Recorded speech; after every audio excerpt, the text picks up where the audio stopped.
राधे। जय कृष्ण बलराम कृष्ण बलराम, कृष्ण बलराम जय वृंदावन धाम। जय जगन्नाथ जय जय जगन्नाथ, जय बलदेव जय सुभद्रा। जगन्नाथ स्वामी नयन पथगामी, नयन पथगामी भव तुम्हें। जय गौरनिताय गौरनिताय, गौरनिताय श्री श्री गौरनिताय। गौरा गौरा गौरा गौर हरि, जय सचिनंदन गौर हरि। गौरा गौरा गौरा गौर हरि, जय सचिनंदन गौर हरि। गौरा गौरा गौरा गौर हरि, जय सचिनंदन गौर हरि। जय प्रभुपदा प्रभुपदा प्रभुपदा, श्रील प्रभुपदा। हरि बोल हरि बोल हरि बोल, निताय गौरा हरि बोल, निताय गौरा हरि बोल, हरि बोल हरि बोल, निताय गौरा हरि बोल। जगत गुरु श्रीला प्रभुपाद महाराज की जय। निताय गौर प्रेमानंदे, हरि हरि बोल। हरे कृष्णा। सभी को हरि बोल दंडवत माता जी, प्रणाम। कोटि कोटि धन्यवाद माता जी, हरि आनंद आ गया। बोल। हरे कृष्ण माता जी, कोई हरे हरि धन्यवाद बोल बोल। नहीं, सिर्फ हरि बोल। हरि हरि हरि बोल हरि हरि बोल। बोल, बोल। हरि बोल। आज पूरा आनंद आ गया, मन प्रसन्न हो गया। दीपक प्रभु जी, आपने जो हमें बोल दिया तो ये कीर्तन करके हम एकदम धन्य धन्य हो गए। आपका धन्यवाद। हरि नहीं बोल। माता जी, हरि हरि बोल। बोल। तो बहुत ना आनंद।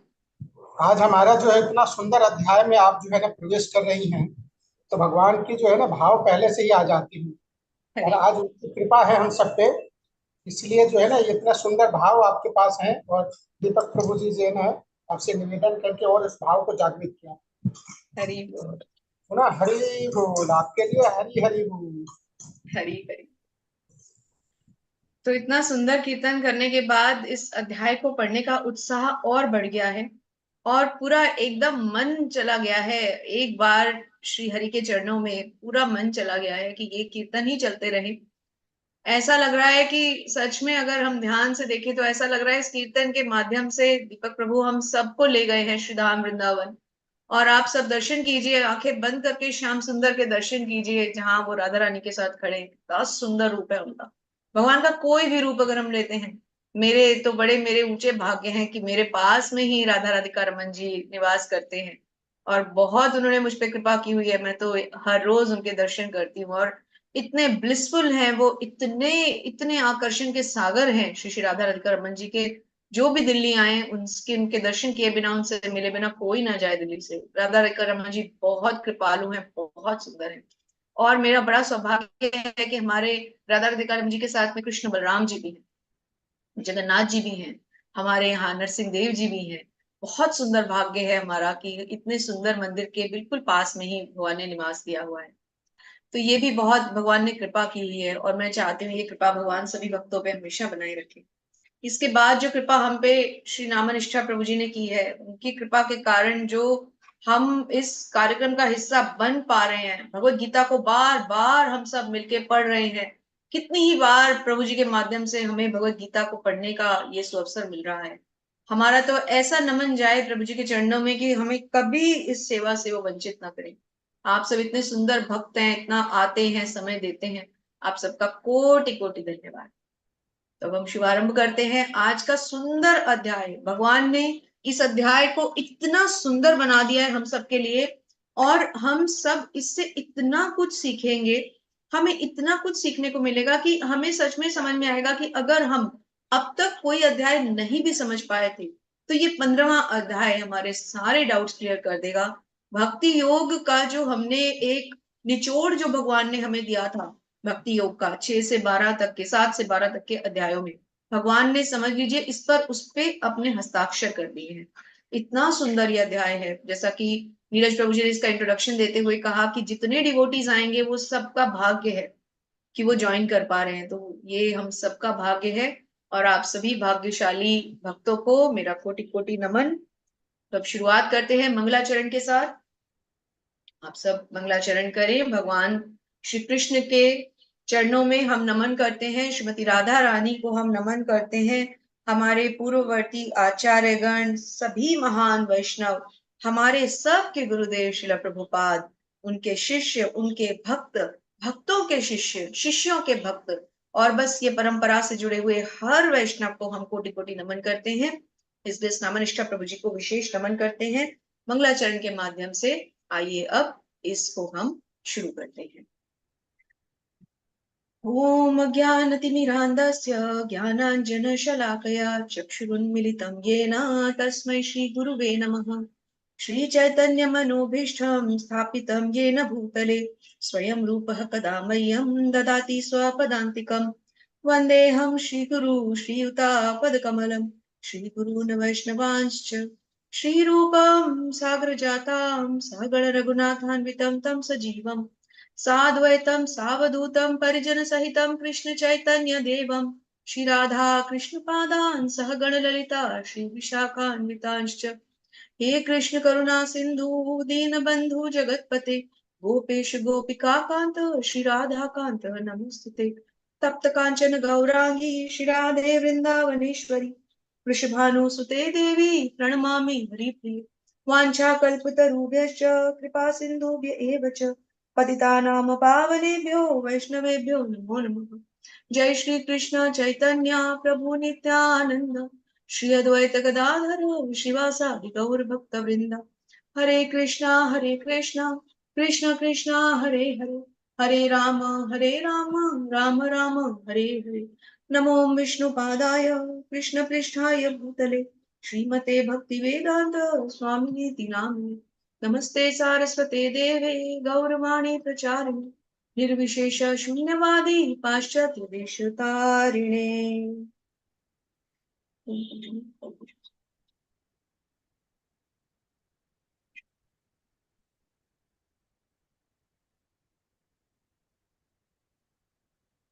सभी शिक्षा और दीक्षा गुरुओं की जय। जगत गुरु श्रील प्रभुपाद महाराज की जय। हरे कृष्णा। सभी भक्तों को हरे कृष्णा, दंडवत प्रणाम, और सभी का फिर से एक बार स्वागत है आज के इस सुंदर सत्र में। हरे कृष्णा। बहुत बहुत धन्यवाद, आप सब हमें हरे कृष्णा भेज रहे हैं, आप सबका हम बहुत बहुत अभिनंदन करते हैं। तो आज इस अध्याय की शुरुआत करने से पहले हम 14 के 14 अध्यायों को एक क्विक रिकैप देंगे। पहला अध्याय कुरुक्षेत्र के युद्ध क्षेत्र में सैन्य निरीक्षण। भगवान अर्जुन को दोनों सेनाओं के मध्य में ले जाते हैं और अर्जुन अपने स्वजनों को दोनों ही तरफ देखकर पूरी तरह से शोकाकुल हो जाते हैं। 5 कारण देते हुए कि उन्हें यह युद्ध नहीं करना है, वो अपना धनुष रख देते हैं। ये 5 कारण कौन से हैं? कि उनको अपने स्वजनों पर दया आ रही है, कि उनको इस युद्ध के परिणाम में कोई आनंद नहीं मिलेगा, कि अपने स्वजनों को मारने से, हत्या करने से उनको पाप लगेगा, कि अपने ही स्वजनों को मारने से जो स्त्रियां, जिनके सर से उनके पतियों के हाथ या साथ उठ जाएंगे, वो व्यभिचारिणी हो जाएंगी, जिसके कारण आगे आने वाली संतानें अवांछित हो जाएंगी, पिंडों को पिंडदान नहीं मिलेगा, पितर भी शांत नहीं हो पाएंगे, और पूरे के पूरे कुल का नाश हो जाएगा। और 5वां कारण कि अर्जुन इस असमंजस के कारण पूरी तरह से धनुष को छोड़ देते हैं और बैठ जाते हैं। दूसरे अध्याय में भगवान अर्जुन की शरणागति को स्वीकार करते हैं, जहां अर्जुन अपने आप को कृपणता के कारण दुर्बल बताते हुए कहते हैं कि आप मुझे बताएं केशव, जो मेरे लिए श्रेयस्कर है वो मुझे बताएं, मैं वो करूंगा, क्योंकि मैं तो अपनी बुद्धि खो चुका हूं। भगवान अर्जुन को कर्मों से, ज्ञान से, विज्ञान से, अष्टांग से, हर तरह के योग से एक छोटा छोटा ग्लिम्स देते हुए, एक छोटी छोटी किरण दिखाते हुए दूसरे अध्याय में गीता का सार देते हैं। भगवान बताते हैं कि आत्मा का कभी हनन नहीं होता, आत्मा हमेशा अविचल रहती है, अविनाशित रहती है, इसका कोई आदि नहीं है, अंत नहीं है, और ये शाश्वत है, दिव्य है, भगवान का अंश है, नित्य है। और ये सब ज्ञान देते हुए भगवान अर्जुन को तीसरे, चौथे और पांचवें अध्याय से अवगत कराते हैं, जहां भगवान तीसरे अध्याय में कर्मों का ज्ञान, चौथे अध्याय में दिव्य ज्ञान अर्थात भगवत गीता का इतिहास बताते हैं, पांचवें अध्याय में कृष्ण भावनामृत कर्म कि ना अच्छे कर्म करने हैं न बुरे कर्म करने। अच्छे कर्म हमें उच्च लोकों से बांधेंगे, बुरे कर्म हमें निम्न लोकों से बांधेंगे। अल्टीमेटली दोनों कर्म खत्म हो जाने के बाद जीव को फिर से 84 लाख की योनि में घूमना पड़ेगा। तो भगवान अर्जुन को बताते हैं कि ये दोनों कर्मों को छोड़ो और मेरे मेरे प्रति कर्म करो। हर कर्म के सेंटर में मुझे रख दो, अपने कर्मों को मुझे अर्पित कर दो। और सबसे बड़ा ज्ञान देते हैं कि ऐसा क्यों करो, इसका कारण भी बताते हैं कि तुम उन कर्मों के भोगने के लिए बने ही नहीं, उन कर्मों के फल तुम्हारे लिए है ही नहीं, उनको स्वीकार करना मेरा काम है, इसलिए मुझे अर्पित करो। फिर छठे अध्याय में अष्टांग योग, भगवान एक बहुत ही कठिन जो तरीका है अर्जुन को समझाते हैं। अष्टांग योग में 8 चरण होते हैं, यम, नियम, आसन, प्रत्याहार, प्राणायाम, धारणा, ध्यान, समाधि, जिसमें कि internal discipline, external discipline, posture क्या है, कैसे सेंसेस को कंट्रोल करना है, मन को कैसे केंद्रित करना है, हमें कहाँ बैठना है, आंखें आधी खुली आधी बंद रखनी है, मृग छाल चाहिए, एकांत चाहिए, इतना कुछ तो आज है ही नहीं। इसका हमें जस्टिफिकेशन आगे भगवान श्री चैतन्य महाप्रभु ने दिया, क्योंकि चैतन्य महाप्रभु स्वयं श्री कृष्ण है और उन्होंने हमें अपने आंदोलन से जोड़ा, जहां उन्होंने इसी की कंटिन्यूएशन में हमें संकीर्तन यज्ञ दिया कि हरे कृष्णा महामंत्र का जप करो, कुछ करने की आवश्यकता नहीं है, सीधा सारे स्टेप्स छोड़ के एस्केलेटर में चढ़ जाओ और ये डायरेक्ट फ्लाइट है भगवान को पाने की। भगवान का नाम जपो, क्योंकि भगवान और उनका नाम अभिन्न है। ये ज्ञान को हम इस ज्ञान से रिलेट करते हुए प्रभुपाद के तात्पर्यों के द्वारा इनको समझते हुए हमने प्रवेश किया भक्ति योग में। अध्याय 7, अध्याय 8, भगवत ज्ञान, भगवत प्राप्ति। भगवत ज्ञान क्या है? भगवान अपने बारे में बताते हैं 7वें अध्याय में कि मैं सभी का नियंता मैं हूं, मैं नियामक हूं, सब कुछ मुझ पे आश्रित है। जैसे एक धागा होता है, उस पे मोती आश्रित होते हैं, ऐसे ही तुम सब जीव भी मुझ पे आश्रित हो। ये सृष्टियां, ये प्रकृतियां, ये जीव जंतु, एनी क्रीचर, जो भी, विच एवर और whosoever is there is all originated from मी।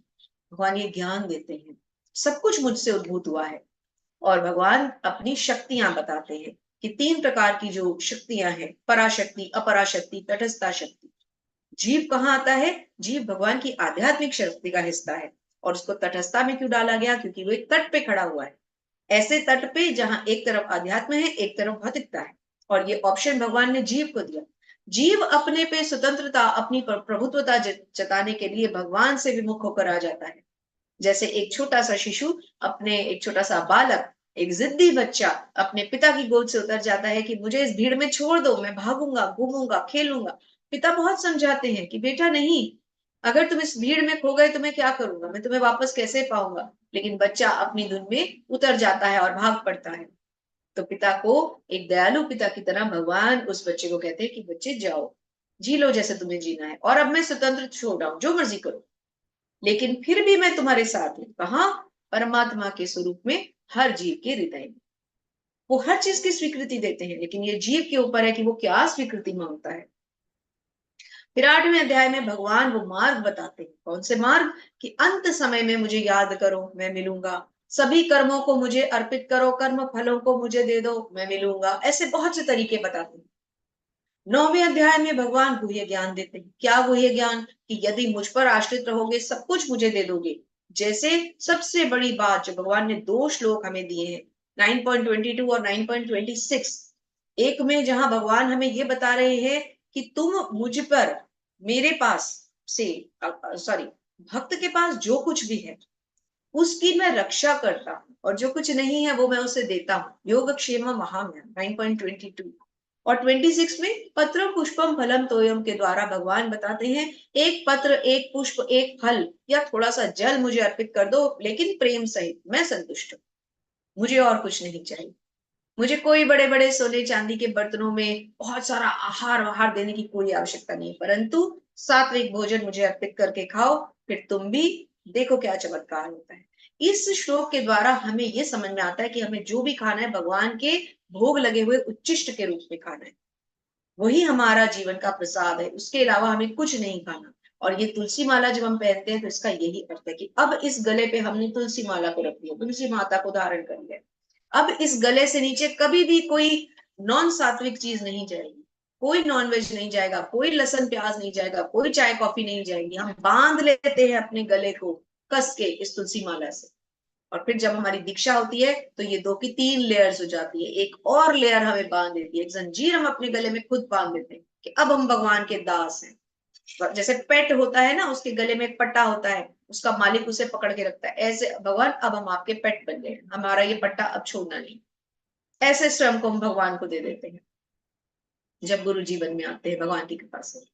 फिर 10वें अध्याय में भगवान चतुर्श्लोकी गीता कहते हैं, अहम सर्वस्व प्रभवो कहते हैं, मच्चित्ता मद्गत प्राणा कहते हैं, तेषाम सतत युक्ता नाम कहते हैं, है ना। 4 श्लोक है, समय कम है इसलिए मैं नहीं ले रही, चारों श्लोक हमें कंठस्थ करने हैं। भगवान के 4 वो श्लोक चतुर्श्लोकी गीता हमें कभी नहीं भूलनी, हमारे जीवन का सार है। चतुर्श्लोकी गीता में क्या कहते हैं भगवान, कि मैं सब चीजों का उद्गम हूं, आई एम दी ओरिजिनेटर। फिर 10.8 में कहते हैं, 10.9 में क्या कहते हैं, कि जो लोगों के विचार मुझ में वास करते हैं वो आपस में मेरे बारे में बातें करते हुए आनंद में रहते हैं। फिर 10.10 और 11 में क्या कहते हैं, कि जो लोग मुझ पे खुद को आश्रित कर देते हैं, मेरी भक्ति में लगे रहते हैं, वो सदा वो फिर मुझे प्राप्त करते हैं। और 11 में क्या कहते हैं, कि उनके हृदयों में मैं ज्ञान का प्रकाश फैलाता हूं और अज्ञान के अंधकार को दूर करता हूं। इसी बीच एक श्लोक मैंने मिस किया, 9.34, ऐसा श्लोक जो भगवान ने भगवत गीता में 2 जगह रिपीट किया है ना। कौन सा श्लोक है वो, मन मना मद मद भक्तो मद्याजी मां नमस्तु, कि मुझे नमस्कार करो, मेरी भक्ति करो, मेरी पूजा करो, फिर तुम मुझे अवश्य प्राप्त करो। फिर भगवान 10वें ही अध्याय में अपने ऐश्वर्य बताते हैं, भगवान के असीम ऐश्वर्य बताते हैं। भगवान बताते हैं पुरुषों में मैं कौन हूं, पुरुषों का मैं सामर्थ्य हूं, शस्त्रधारियों में राम हूं, सिंहों में वानरों में मैं क्षमा कीजिए पशुओं में मैं सिंह हूं, हाथियों में ऐरावत हूं। मतलब जो भी सुप्रीम मोस्ट डिग्री है, एसेंस है, टॉप मोस्ट है, वो मैं हूं। फिर 11वें अध्याय में भगवान विराट रूप दिखाते हैं, अपने असंख्य पेट मुंह नाक हाथ पैर अर्जुन को दिखाते हैं कि सब कुछ उनमें आ रहा है। अपने विनाश का दृश्य भगवान अर्जुन को दिखाते हैं, भयावह दृश्य। अर्जुन दोनों हाथ जोड़ के भगवान को कहते हैं कि अब आप मुझे अपना चतुर्भुज और फिर द्विभुज रूप के लिए प्रार्थना करते हैं। फिर भगवान वो भी दिखाते हैं। फिर 12वें अध्याय में भक्ति योग को संपूर्ण करते हुए पूरी भगवत गीता का भक्ति का निचोड़ भगवान अर्जुन को देते। और फिर 2 अध्याय आते हैं 13 और 14। 13वें में भगवान ने क्या समझाया था, प्रकृति क्या है, पुरुष क्या है, चेतना क्या है। प्रकृति, जिस प्रकृति में हम रह रहे हैं, जीव क्या है, जीवात्मा है, पुरुष है। और परम पुरुष और पुरुष में क्या अंतर है, दोनों के गुण सेम है, जैसे अग्नि और स्फुलिंग, जैसे महासागर का जल और उसमें से भरा हुआ एक ग्लास जल, क्वालिटीज में सेम है पर क्वांटिटी में कोई दूर दूर तक समझता नहीं। एक ग्लास जल और एक महासागर, दोनों का जल खारा होगा लेकिन एक ग्लास में आ जाएगा, एक महासागर होगा। अग्नि जो संपूर्ण है, जब उसमें से एक स्फुलिंग एक चिंगारी गिरती है तो वो गिर के भस्म हो जाती है, खत्म हो जाती है, उसका औचित्य खत्म हो जाता है।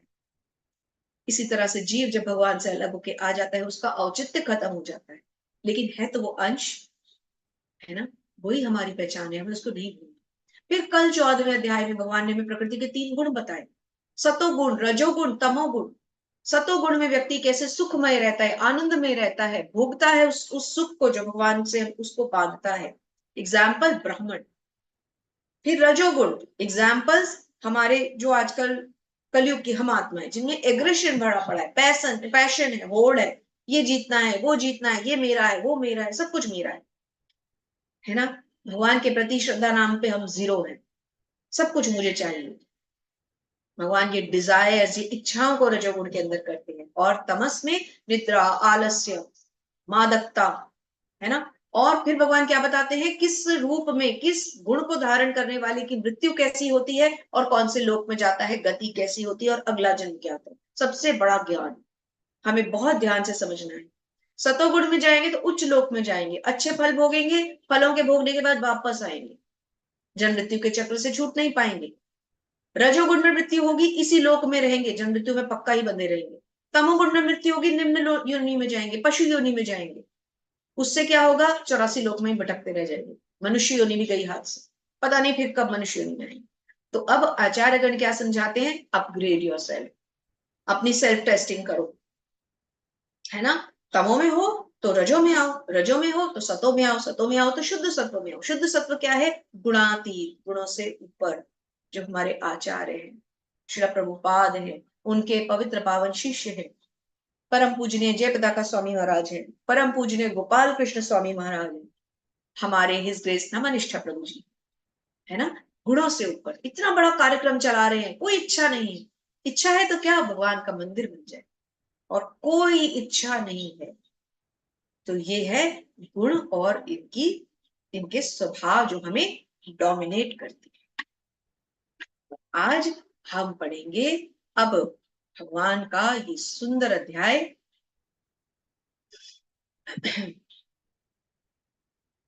बहुत सुंदर अध्याय, बहुत ही सुंदर। जितना हम इसका श्रवण करें, जितना इसका पठन पाठन करें, ये उतना ही हमारे लिए विस्तृत होगा। इस अध्याय का नाम है पुरुषोत्तम योग।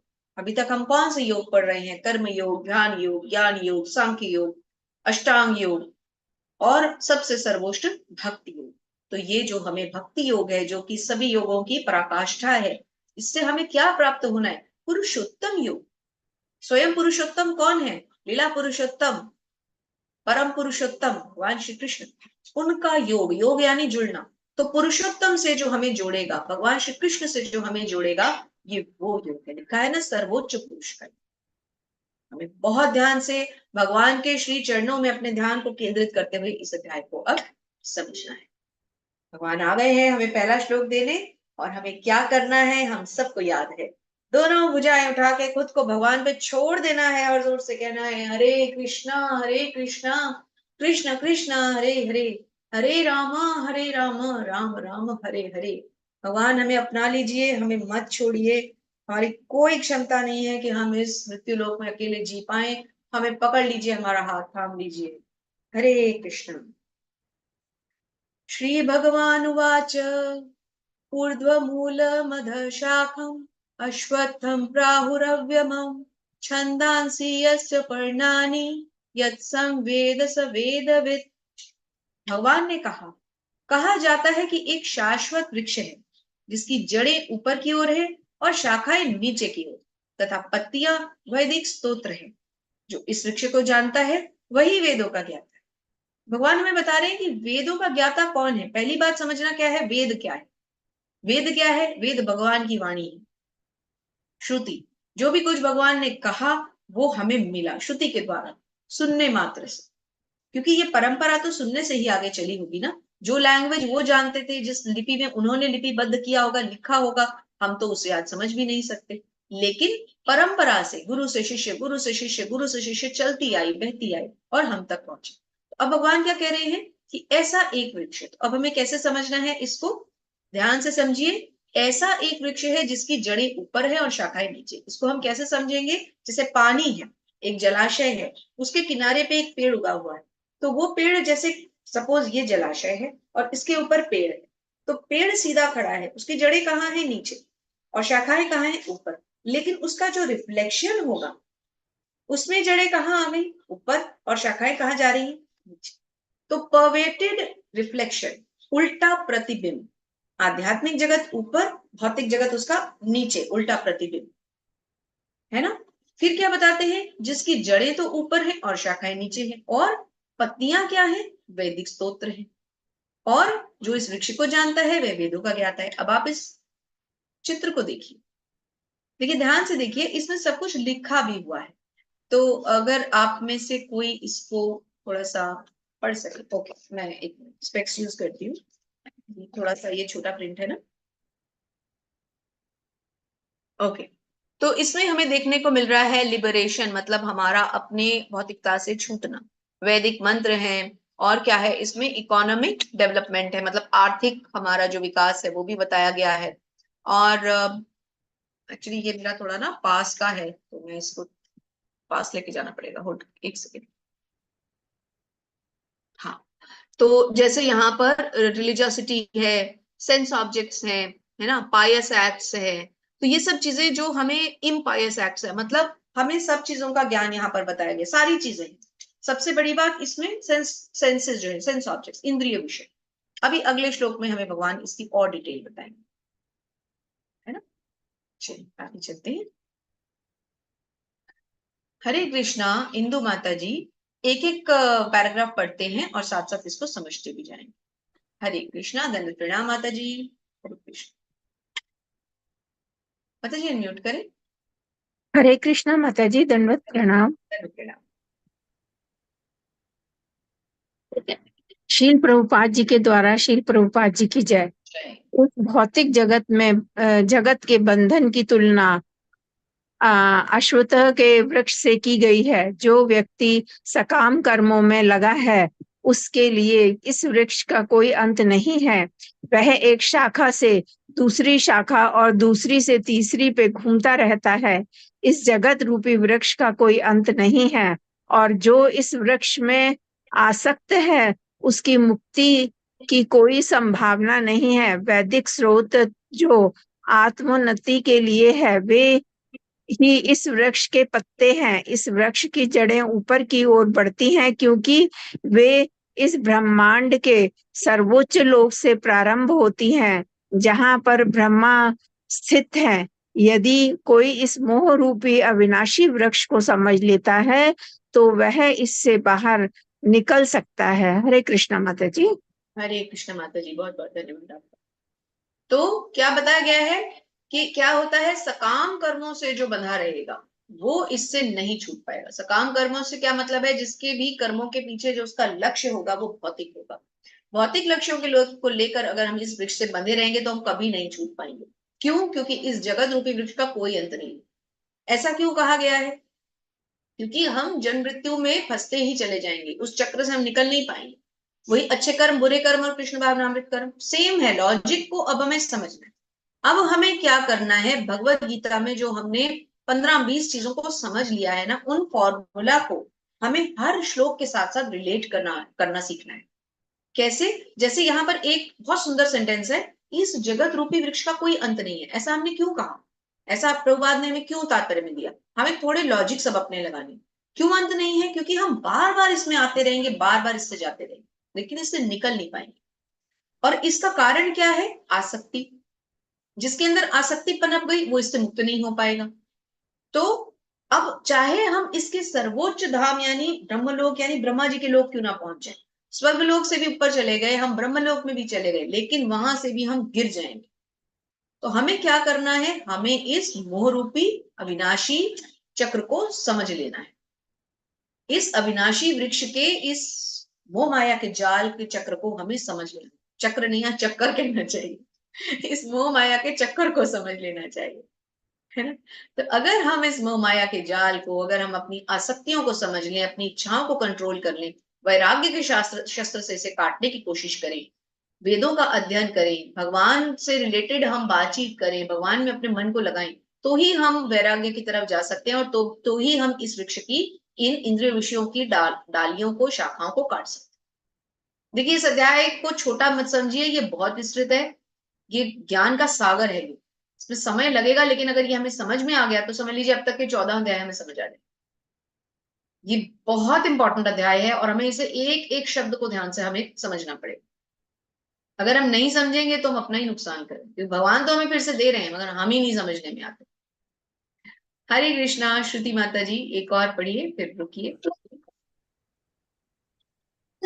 हरे कृष्णा माता जी। हरे कृष्ण माता। माता जी 1 मिनट बस। एक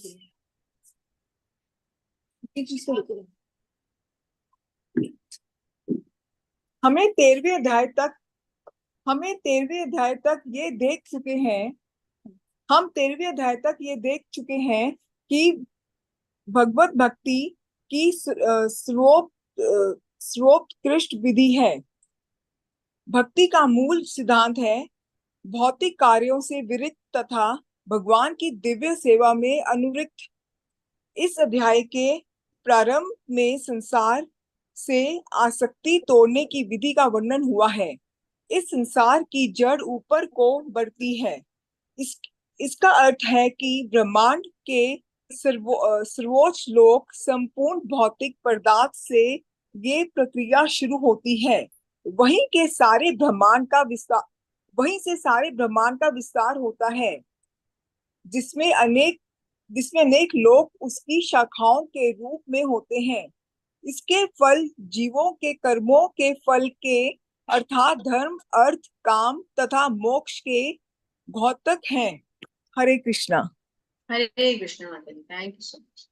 तो क्या बताया गया है हमें कि अब तक हमने क्या देखा कि भगवत भक्ति सर्वोत्कृष्ट है। हमने पढ़ा ना, भक्ति योग सर्वोच्चतम योग है।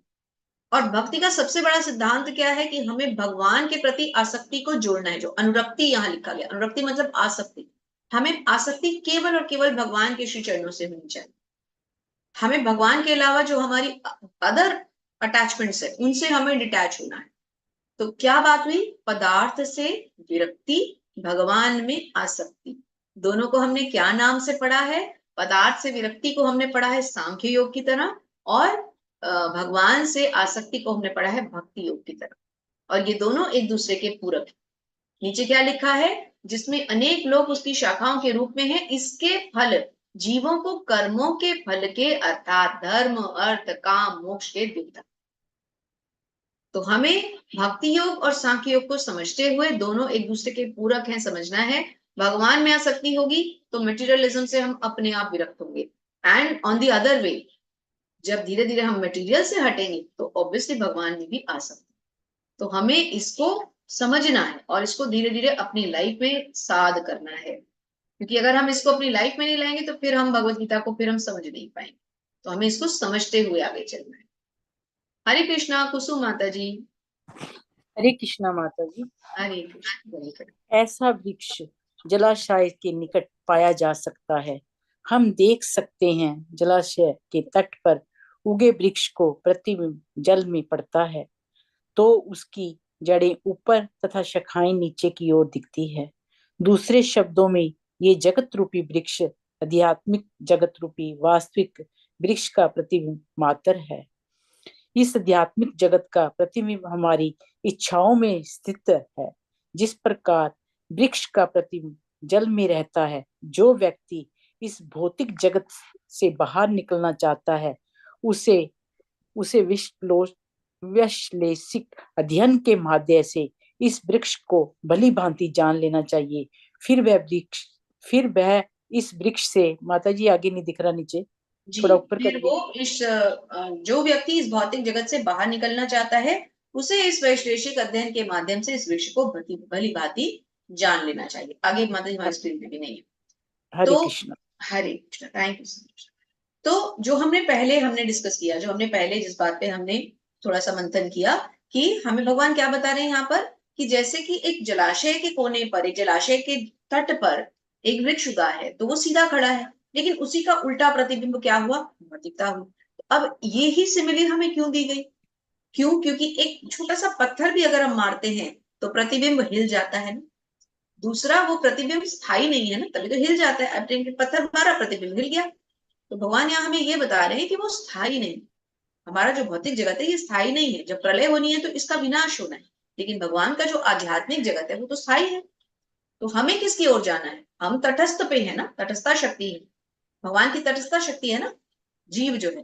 तो हमें कहाँ जाना है? हमें वहां जाना है जहां हमें भगवान अध्यात्म की तरफ लेके जा रहे है ना। आगे समझते। हरे कृष्णा। गुलाब माता जी। हरे कृष्ण माता जी। हरे कृष्ण। इस वृक्ष की शाखाएं ऊपर तथा नीचे फैली हुई हैं और प्रकृति के 3 गुणों द्वारा पोषित हैं। इसकी टहनियां इंद्रिय विषय हैं।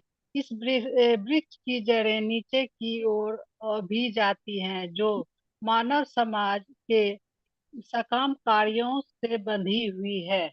हरि बोल। इतना सुंदर बताया है यहाँ पर हमें कि इस वृक्ष की शाखाएं ऊपर और नीचे फैली हुई हैं। देखिए, अब ये वृक्ष जो है इसकी कितनी शाखाएं हैं, कुछ ऊपर हैं, कुछ नीचे हैं, और प्रकृति के 3 गुणों द्वारा पोषित है।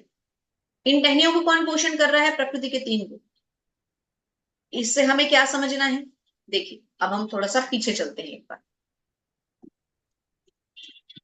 देखिए क्या बताया गया, शाखाएं, इसकी शाखाएं ऊपर और नीचे हैं और पत्तियां क्या हैं? वैदिक स्तोत्र। इसकी जो शाखाएं हैं वो इंद्रिय विषय है ना, शाखाओं पे लिखे थे ना इंद्रिय विषय, हमने सारे पढ़े थे। यहाँ देखिए फिर लिखा हुआ है, इसकी टहनियां इंद्रिय विषय हैं। देखिए अब टहनियां क्या है, टहनियां इंद्रिय विषय हैं, और पत्तियां क्या है, पत्तियां वैदिक स्तोत्र हैं। और पोषण कौन कर रहा है, प्रकृति के 3 गुण कर रहे हैं। कैसे समझे, तो वृक्ष क्या है, पहले समझेंगे वृक्ष उल्टा है, सबसे पहले ये समझेंगे। भौतिक जगत जिससे हम कह रहे हैं सब कुछ उल्टा है अध्यात्म से पूरा उल्टा चल रहे हैं। दूसरा पॉइंट, वो स्थायी है, ये परमानेंट है। वो अस्थाई है, ये परमानेंट है। सॉरी, वो स्थायी मतलब परमानेंट है, ये अस्थाई मतलब टेम्परेरी। सॉरी, स्थायी और अस्थाई मीन्स, स्थायी मीन्स परमानेंट, अस्थाई मीन्स टेम्परेरी। तो आध्यात्मिक जगत स्थायी है, परमानेंट है, भौतिक जगत टेम्परेरी है, अस्थाई। छोटा सा पत्ता फेंका हिल जाता है ना। अब प्रकृति के 3 गुण इसको पोषित कर रहे हैं, तो जिस चीज को पोषित ही प्रकृति के 3 गुण कर रहे हैं तो वो तो आएगा ही हम। इसका मतलब हम उस पेड़ पे हैं जहां हमें पोषण ही मिल रहा है। हम जो खाते हैं उससे हमारा मन, हमारी बुद्धि सब कुछ बनती है ना।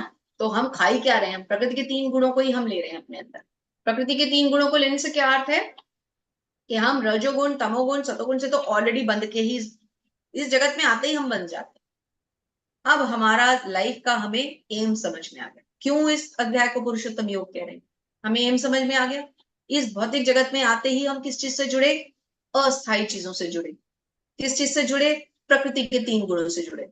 किस चीज से जुड़े, इंद्रिय विषयों से जुड़े। यही एम है, इन्हीं सबको काटना है। किससे काटना है, वैराग्य के शस्त्र से।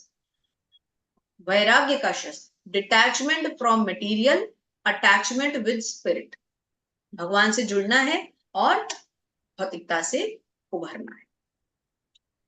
इतना सुंदर है ये अध्याय, इतना सुंदर है, इसको पढ़ते पढ़ते हम कभी भी थकेंगे नहीं, ये तो कंफर्म है आगे मुस्कान माता जी से सुनते हैं। हरे कृष्ण माता जी। हरे कृष्णा माता जी। धन्यवाद बेटा। इस वृक्ष के वास्तविक स्वरूप का अनुभव इस जगत में नहीं किया जा सकता। कोई भी नहीं समझ सकता कि इसका आदि कहाँ है, अंत कहाँ है, या इसका आधार कहाँ है। लेकिन मनुष्य को चाहिए कि इस दृढ़ मूल वाले वृक्ष को विरक्त के शस्त्र से काट गिराए। तत्पश्चात उसे ऐसे स्थान की खोज करनी चाहिए जहां जाकर लौटना न पड़े, और जहां उस भगवान की शरण ग्रहण कर ली जाए जिससे अनादि काल से प्रत्येक का सूत्रपात तथा विस्तार होता आया है। हरे कृष्णा माता जी। Hare Krishna, thank you so much. तो आप लोग जो इतने सुंदर भक्त हैं, इतनी छोटी सी आयु में, आप सब स्टूडेंट्स हैं या यंग प्रोफेशनल्स हैं, एस्पिरेंट्स हैं, आप लोग जो जुड़ रहे हैं, इसका अर्थ कैसे आप समझेंगे। अगर आप इसको सिर्फ ये समझेंगे कि एक ऐसा जगत है जहां हमें, जिससे हमें छोड़ देना है, हमें तो ऐसी जगह चले जाना है जहां से हमें वापस नहीं आना है ना, तो ये नेगेटिव थॉट है। भगवान हमें गंतव्य समझा रहे हैं, ये नहीं कह रहे कि अपने कर्तव्यों से विमुख हो जाओ। भगवान ने स्वयं अर्जुन को कहा था, तभी अर्जुन ने पूछा था, याद कीजिए, दूसरे, तीसरे, चौथे, पांचवें, छठे अध्याय तक अर्जुन क्या पूछ रहे थे कि आप तो कह रहे हैं कि अपने कर्म करो, फिर आप ये भी कह रहे हैं कि भक्ति करो, तो मैं भक्ति करूं या कर्म करूं। आप बोल रहे हैं मेरा कर्तव्य क्षत्रिय होने के नाते युद्ध कर, और ये भी कह रहे हैं कि भक्ति सर्वोच्च कर्म है, तो मैं करूं क्या। भक्ति करना है तो मुझे संन्यास चले जाना चाहिए। तो भगवान ने क्या कहा था, और सारे कर्म छोड़ देने चाहिए। याद कीजिए, भगवान ने कहा था, कर्म न करने से कर्म करना उचित। अर्जुन, कर्म करो, तुम्हारा कर्म है, तुम क्षत्रिय हो, कर्म करो, लेकिन अपने कर्मों से तुम्हें अटैच नहीं होना। कर्मों के फलों से तुम्हें अटैच नहीं होना। कर्म क्यों करना है, क्योंकि मैं प्रसन्न होऊंगा, मेरी प्रसन्नता के लिए करना है। तो आप लोग जो स्टूडेंट हैं, आपको इसको कैसे समझना है कि भगवान ने आपको क्या आदेश दिया है, क्या उपदेश दिया है कि कर्म करो, जो भी कर रहे हो, keep Krishna in the centre of everything.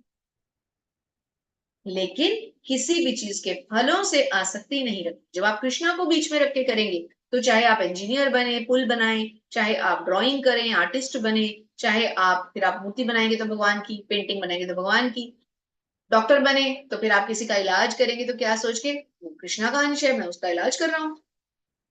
पुल बनाएंगे तो क्या सोच के, इस पुल से डिवोटीज जाएंगे। मूवी बनाएंगे, कोई डायरेक्टर प्रोड्यूसर है तो क्या सोच के, तो मैं कृष्णा से रिलेटेड मूवी बनाऊंगा, और आप जरूर बनाएंगे। सिंगिंग करेंगे तो क्या सोच के, मैं तो रोज सुबह कृष्णा का अच्छे से भजन गाऊंगा, दिन की शुरुआत पहले भजन से करूंगा, फिर अगर मैं प्रोफेशनल हूं तो देखूंगा, बाकी गाने गाने की जरूरत पड़े तो वो भी गाऊंगा, है ना। लेकिन हमारे अंदर एक शुद्धता आती जाती है।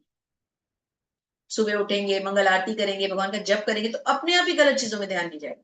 फिर आप मूवी भी कोई ऐसी आजकल की अनसेंसर्ड मूवी नहीं बनाएंगे, गीत भी आप ऐसे नहीं गाएंगे जिनमें कोई वल्गैरिटी होगी, अपने आप शुद्ध होते जाएंगे। और भगवान ने क्या कहा है 9.22 में कि जो तुम्हारे पास होगा उसकी मैं रक्षा करूंगा और जो नहीं होगा मैं दूंगा। भगवान की बातों को याद करते हुए ये अध्याय तो एक तरह से सिग्नेचर है उनका, है ना। तो क्या करना है, विरक्ति से हमें अपनी भौतिकता को काटना है और फिर एक ऐसे स्थान को ढूंढना है जहां हमें भगवत प्राप्ति। न तद्भासयते सूर्यो न शशांको न पावकः यद्वत्ता न निवर्तन्ते तद्धाम परमं मम। भूमिका माता जी, हरे कृष्णा। बहुत सुंदर भक्त है ये हमारी, इनसे श्रवण करना बहुत अच्छा लगता है। हरे कृष्ण माता जी, हरे दंडवत कृष्णा। प्रणाम। छोटी सी भक्त है ये हमारी। वह मेरा परम धाम न तो सूर्य या चंद्र के द्वारा प्रकाशित होता है और न अग्नि या बिजली से। जो जो लोग वहां पहुंच जाते हैं वे इस भौतिक जगत में फिर से लौटकर नहीं आते। हरि हरे बोल। कृष्णा माता।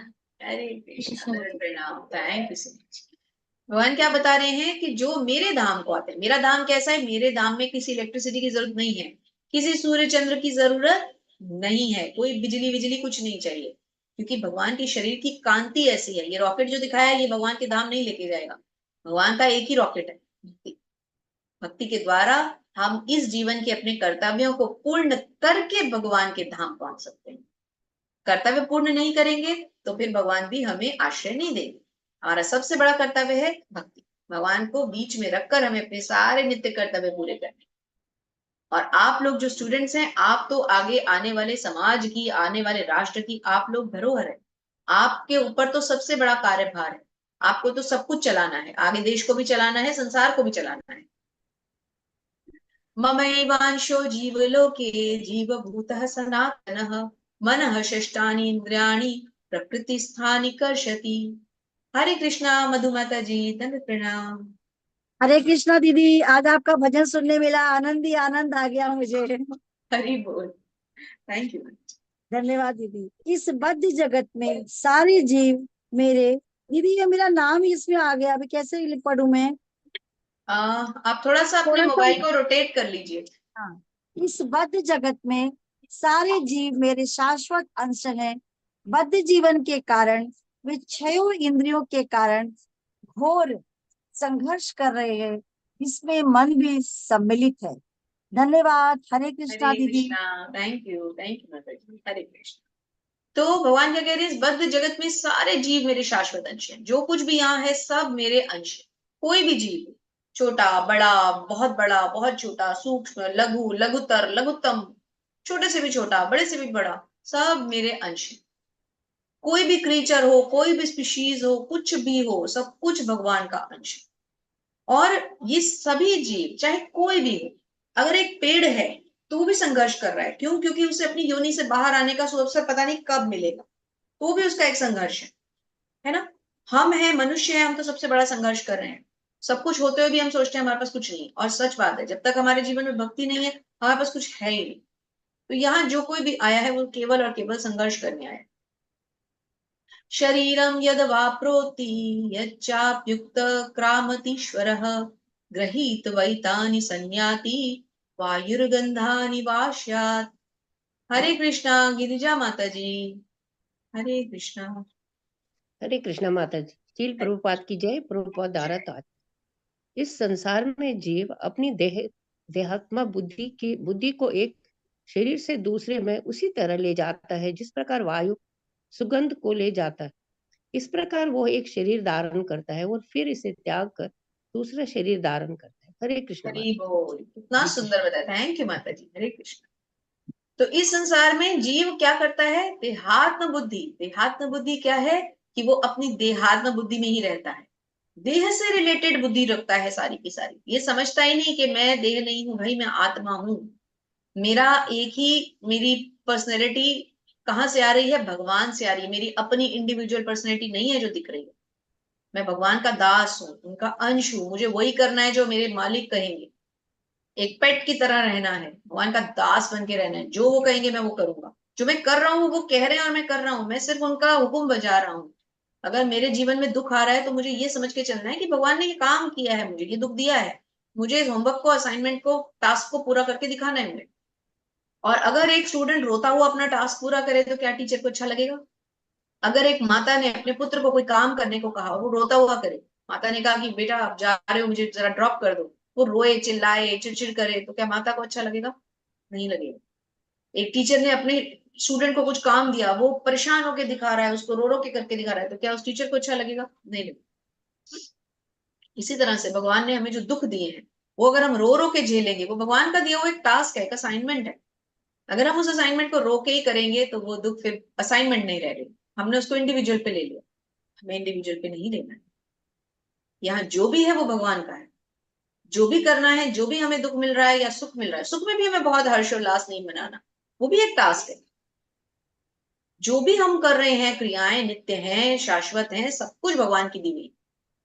हमें नहीं पता हम क्या कर रहे हैं, जैसा उन्होंने कहा हम कर रहे हैं। भगवान ने, अभी भगवान बताएंगे आगे कि वो वही विस्मृति देते हैं, वही बुद्धि देते हैं, मतलब बुद्धि भी देंगे, स्मृति भी देंगे, विस्मृति भी देंगे।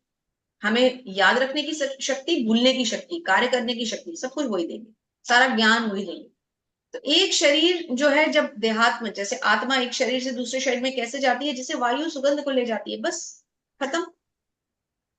तो एक शरीर को जो है त्यागता है आत्मा और दूसरे शरीर में चला जाता है, लेकिन हम इसको समझ नहीं पाते क्योंकि हम देहात्म बुद्धि के स्तर पर रह जाते, हम उससे ऊपर नहीं उठ पाते।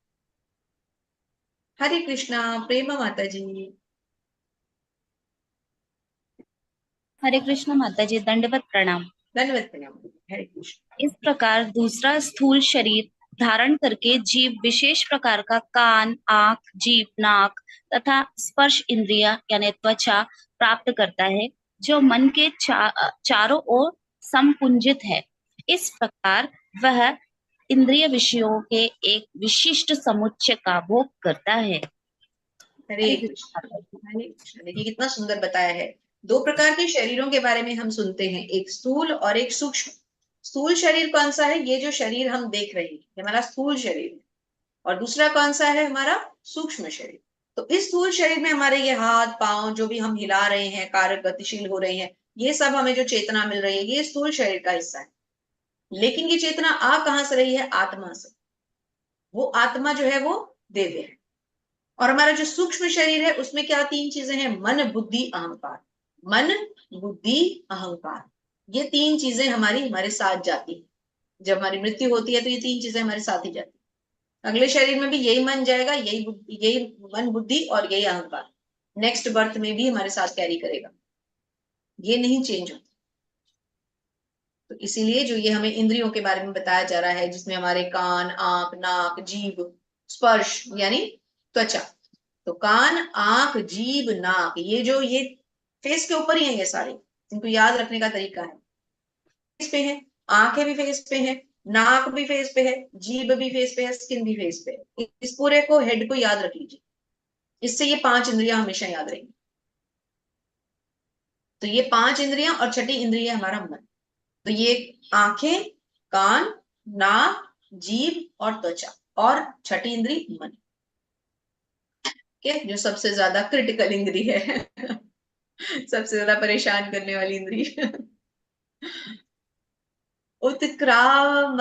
उत्क्रामन्तं स्थितं वापि भुञ्जानं वा गुणान्वितं विमूढानानुपश्यन्ति पश्यन्ति ज्ञानचक्षुषः। हरे कृष्णा। श्री माता जी, ओ सॉरी, आप अनम्यूट थे, गलती से म्यूट, सॉरी जी। हरे कृष्ण माता जी, प्रणाम माता जी। हरे कृष्ण। हरे कृष्ण। मूर्ख को ना तो समझ पाते हैं कि जीव किस प्रकार अपना शरीर त्याग सकता है, ना ही वे यह समझ पाते हैं कि प्रकृति के गुण के अधीन वह किस तरह के शरीर का भोग करता है। लेकिन जिसकी आंखें ज्ञान से प्रशिक्षित होती है, वह यह सब देख सकता है। हरे कृष्ण माता जी, धन्यवाद। Thank you so much. तो जो एक मूर्ख व्यक्ति होता है, वो नहीं समझ पाता कि शरीर का त्याग कैसे होता है।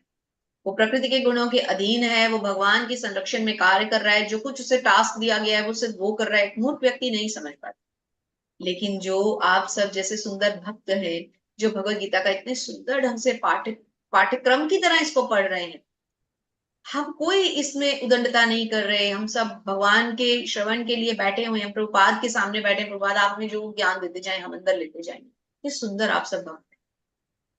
भगवान क्या कह रहे हैं कि अब आप लोगों के लिए ये नहीं एप्लीकेबल, क्योंकि आप सब तो इतने सुंदर भक्त हैं, आप अब ये समझ पा रहे हैं शरीर को त्यागना क्या है, त्याग करके शरीर ने कहाँ जाना है। लेकिन जो मूर्ख है, भगवान कह रहे हैं उसको कभी नहीं समझ पाएगा। तो ये महाशय अपनी गाड़ी खोलकर खड़े हैं, ये गाड़ी चलाकर यहाँ तक तो आ गए हैं सूटेड बूटेड होकर, पर अब गाड़ी हो गई खराब। तो अब ये क्या करेंगे, सर पकड़ के खड़े हैं। और अब ये मैकेनिक देखिए, ये मैकेनिक क्या जानता है, ये इस गाड़ी को ठीक करना जानता है।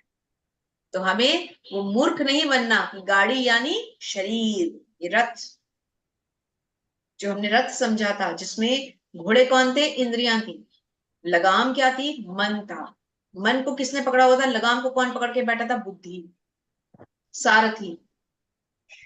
फिर आत्मा पीछे सवार, और रथ क्या था, शरीर। तो वही रथ यहाँ क्या है, गाड़ी है ना। तो अब हमें इसका गाड़ी को चलाने वाला ऐसा होना चाहिए जो थोड़ा गाड़ी के बारे में जानता समझता हो, नहीं तो सर पकड़ के बैठा रहेगा और मैकेनिक मिलेगा भी।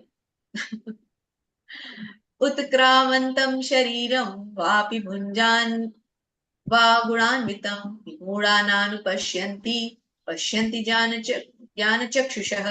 तो हम भी पढ़ चुके हैं, तो भगवान ने हमें फिर से मौका दे दिया, फिर पढ़ लिया हमने, चाहे गलती से ही सही। हरि बोल। तो ये मैकेनिक महाशय जो है, क्या लिखा है मैकेनिक जी के लिए, बिल्कुल सही। लेकिन जिसकी आंखें ज्ञान से प्रशिक्षित होती हैं वह ये सब देख सकता है। तो इसी में ये वो है महाशय जो अपनी गाड़ी चला रहे हैं लेकिन उनको कुछ नहीं पता, इसलिए सर पकड़ के खड़े हैं। और इसी गाड़ी के बारे में ये मैकेनिक सब कुछ जानता है। तो हमें इस मैकेनिक की भांति होना चाहिए कि हम सब कुछ जान सकें। लेकिन इसके लिए हमें करना क्या पड़ेगा, इसके लिए हमें भक्तों का संग करना पड़ेगा। हमें क्या करना पड़ेगा, हमें शुद्ध भक्तों के संग के साथ साथ थोड़ा सा शास्त्रों के अध्ययन में रुचि रखनी पड़ेगी, और जीवन में गुरु आ जाए उसके लिए हमें कर्म करने पड़ेंगे, भगवान से प्रार्थना करनी पड़ेगी कि हमारे जीवन में गुरु भेज दीजिए। क्योंकि गुरु के निर्देशन में, शास्त्रों के अध्ययन के साथ, साधुओं के संग के साथ ही मनुष्य भक्ति में प्रगति कर सकता है। तो आगे हम सुनते हैं सुधा माता जी से। हरे कृष्ण माता जी, धन्य प्रणाम। हरे कृष्णा सुधा माता जी। माता जी म्यूट करें, आपके स्क्रीन पे ऑप्शन आ रहा है।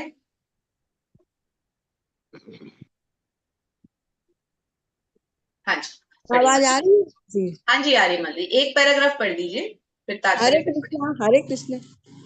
आजकल ऐसे अनेक तथाकथित योगी हैं और योगियों के तथाकथित संगठन हैं, लेकिन आत्म साक्षात्कार के मामले में वे शून्य हैं। वे केवल कुछ आसनों में व्यस्त रहते हैं, और यदि उनका शरीर सुगठित तथा स्वस्थ हो गया है तो वे संतुष्ट हो जाते हैं। उन्हें इसके अतिरिक्त कोई जानकारी नहीं रहती है। ऐसे व्यक्ति आत्मा के देहांतरण को नहीं समझ सकते। केवल वे ही ये सभी बातें समझ पाते हैं जो सचमुच योग पद्धति में रमते हैं और जिन्हें आत्मा, जगत तथा परमेश्वर की अनुभूति हो चुकी है। दूसरे शब्दों में, जो भक्त योगी हैं वे ही समझ सकते हैं कि किस प्रकार से सब कुछ घटित होता है। हरे कृष्ण माता जी। थैंक यू माता जी, थैंक यू सो मच। तो यहाँ पर हम चित्र में देख पा रहे हैं, हमें चैतन्य महाप्रभु के दर्शन हो रहे हैं। महाप्रभु के शरीर से कैसी कांति निकल रही है, देखिए ऐसे लग रहा है कि पिघला हुआ सोना जैसे होता है, ऐसे उनका शरीर था चैतन्य महाप्रभु का, क्योंकि वे स्वयं कृष्ण थे जो राधा रानी का भाव लेके आए थे। एक भक्त के रूप में भगवान स्वयं प्रकट हुए चैतन्य महाप्रभु जी के रूप में, और वो राधा रानी के भाव में आए थे। तो बहुत ही कोमल भाव के साथ भगवान की सुंदर शरीर लेकर के चैतन्य महाप्रभु आए। तो आत्म साक्षात्कार को प्राप्त प्रयत्नशील योगी जन यह स्पष्ट रूप से देख सकते हैं, लेकिन जिनके मन विकसित नहीं है और जो आत्म साक्षात्कार को प्राप्त नहीं है, वे प्रयत्न करके भी यह नहीं देख पाते। तो ऐसा भी हो सकता है कि एक महापुरुष हो, बहुत ज्ञानी हो, लेकिन जब तक वो भक्ति में रत नहीं होगा वो भगवान को नहीं समझ पाएगा। और उसके कॉन्ट्राडिक्शन में ऐसा भी हो सकता है जो भक्ति में इतना आगे हो, भले ही उसने वेदाध्ययन ना किया हो, लेकिन वो भक्ति में इतना आगे हो कि वो भगवान को बड़ी सरलता से प्राप्त करे। भगवान भाव के भूखे। भगवान हमें नहीं कहेंगे कि ग्रंथ पढ़ो, ये सब करो। भगवान तो एक बार हमने कह दिया कृष्णा तो वो आ गए। ये जो एक भी बार मैंने बोला कृष्णा तो वो आ गए, क्योंकि भगवान और भगवान का नाम अभिन्न है। एक भी बार अगर मैं कह रही हूँ कृष्णा तो वो मेरे साथ है। भगवान तो भाव के भूखे हैं। कृष्ण कहते ही वो आ जाते हैं ही, मतलब आ नहीं जाते, कहीं से आ नहीं रहे। कृष्ण नाम और कृष्ण में कोई अंतर नहीं है। कृष्ण मतलब स्वयं वही ब्रह्मांडों के स्वामी श्री कृष्ण वही है, नाम वही है, सब कुछ दिव्य है। जो मंदिर में विग्रह है वो सब, वो स्वयं भगवान है। वो सब कुछ आध्यात्मिक है। आज ही सुबह भागवतम की क्लास में थोड़ा सा मैं एक दो श्लोक आगे पढ़ रही थी, कि कल जो होने वाला है, मैं थोड़ा सा एक दो श्लोक आगे पढ़ रही थी क्लास के बाद, तो उसमें यही आया कि मंदिर जाना, श्री विग्रहों की दर्शन करना, ये मनुष्य को ऐसा लाभ देता है कि मनुष्य के सारे पाप हट जाते हैं। क्यों? क्योंकि मंदिर और मंदिर में जो श्री विग्रह है और उनसे जुड़ी हुई जितनी भी चीजें, वो सब दिव्य है, सब आध्यात्मिक है। वहां भौतिक कुछ भी नहीं होता। वहां लगा हुआ जो खंबा है ना, वो भी भौतिक नहीं है, क्योंकि वो भगवान वहां स्वयं है ना। तो आगे क्या कहते हैं भगवान? गाम विषय च भूतानि धारयाम्य हसो, सॉरी, धारयाम्य हसो मोजसा पुष्पम पुष्णामि चौषधि सर्वा सोमो भूत्वा रसात्मकः। हरे कृष्णा। इंदु माता जी, हरे कृष्णा।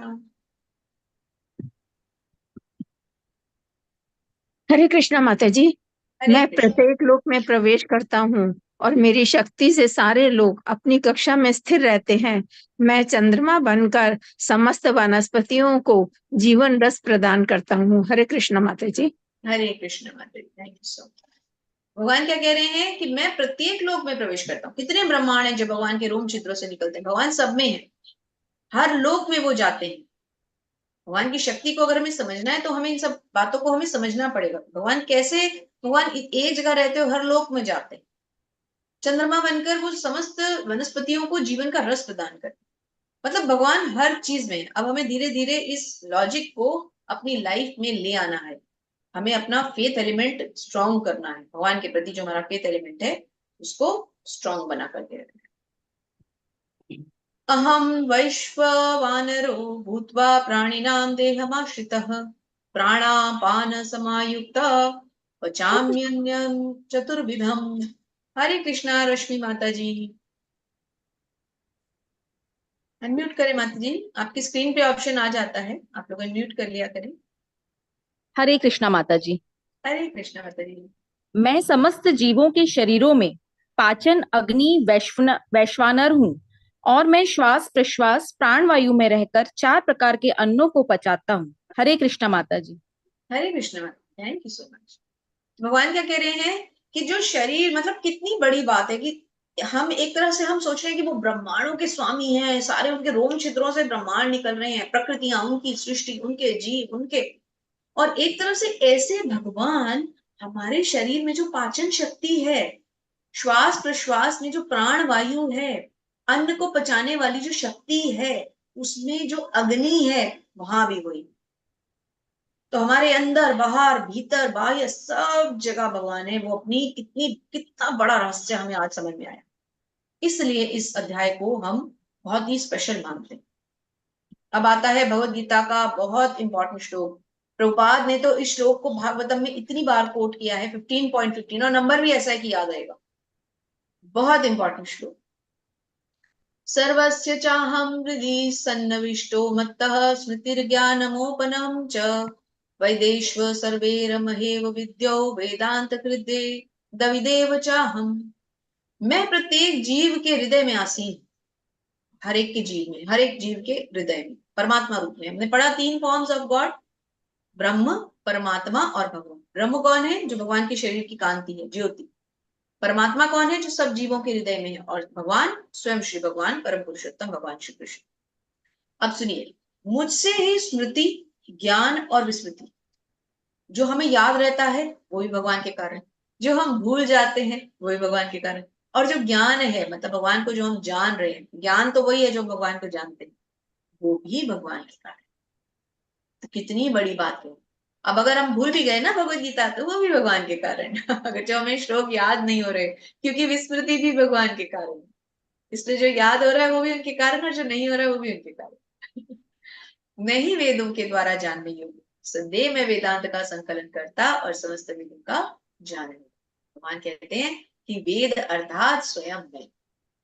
अब हमें समझना है कि हमें वेद पढ़कर भी जो ज्ञान होना है वो यही भक्ति योग है, जो हम सरलता से प्रभुपाद के द्वारा भगवद गीता के इस सुंदर पाठ्यक्रम में सीख। यही है वेदों का निचोड़, the essence of all scriptures. अब बताते हैं जीव दो प्रकार के हैं। कोई रीडर अभी है जो रह गए हैं। अनिता माता जी, हरे कृष्णा। हरे कृष्णा माता जी। हरे कृष्णा।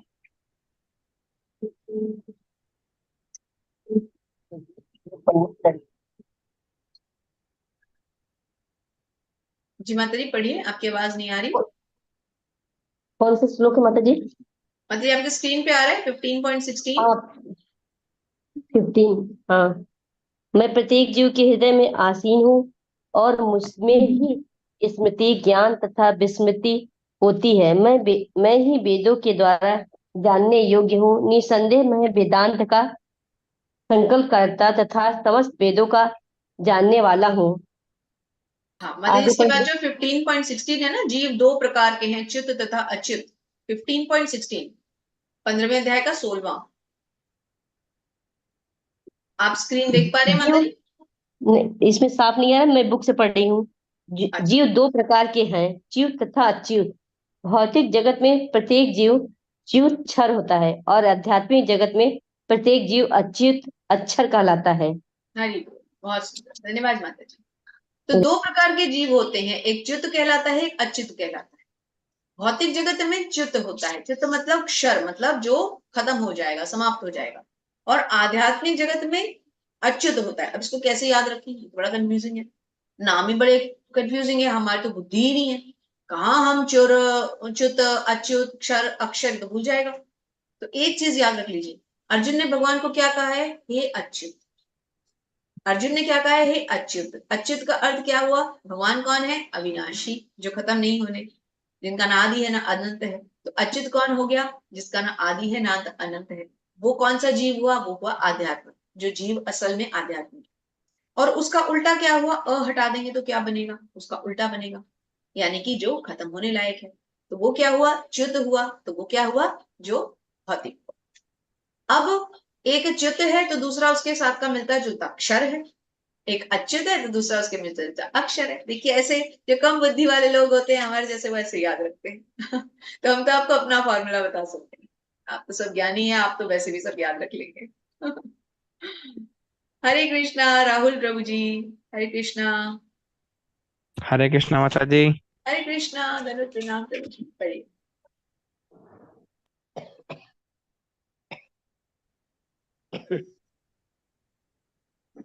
इन दोनों के अतिरिक्त राहुल प्रभु जी पढ़िए। म्यूट हो गए क्या प्रभु जी? एक बार हैंड रेस कीजिए राहुल प्रभु जी, हम आपको देख नहीं पा रहे।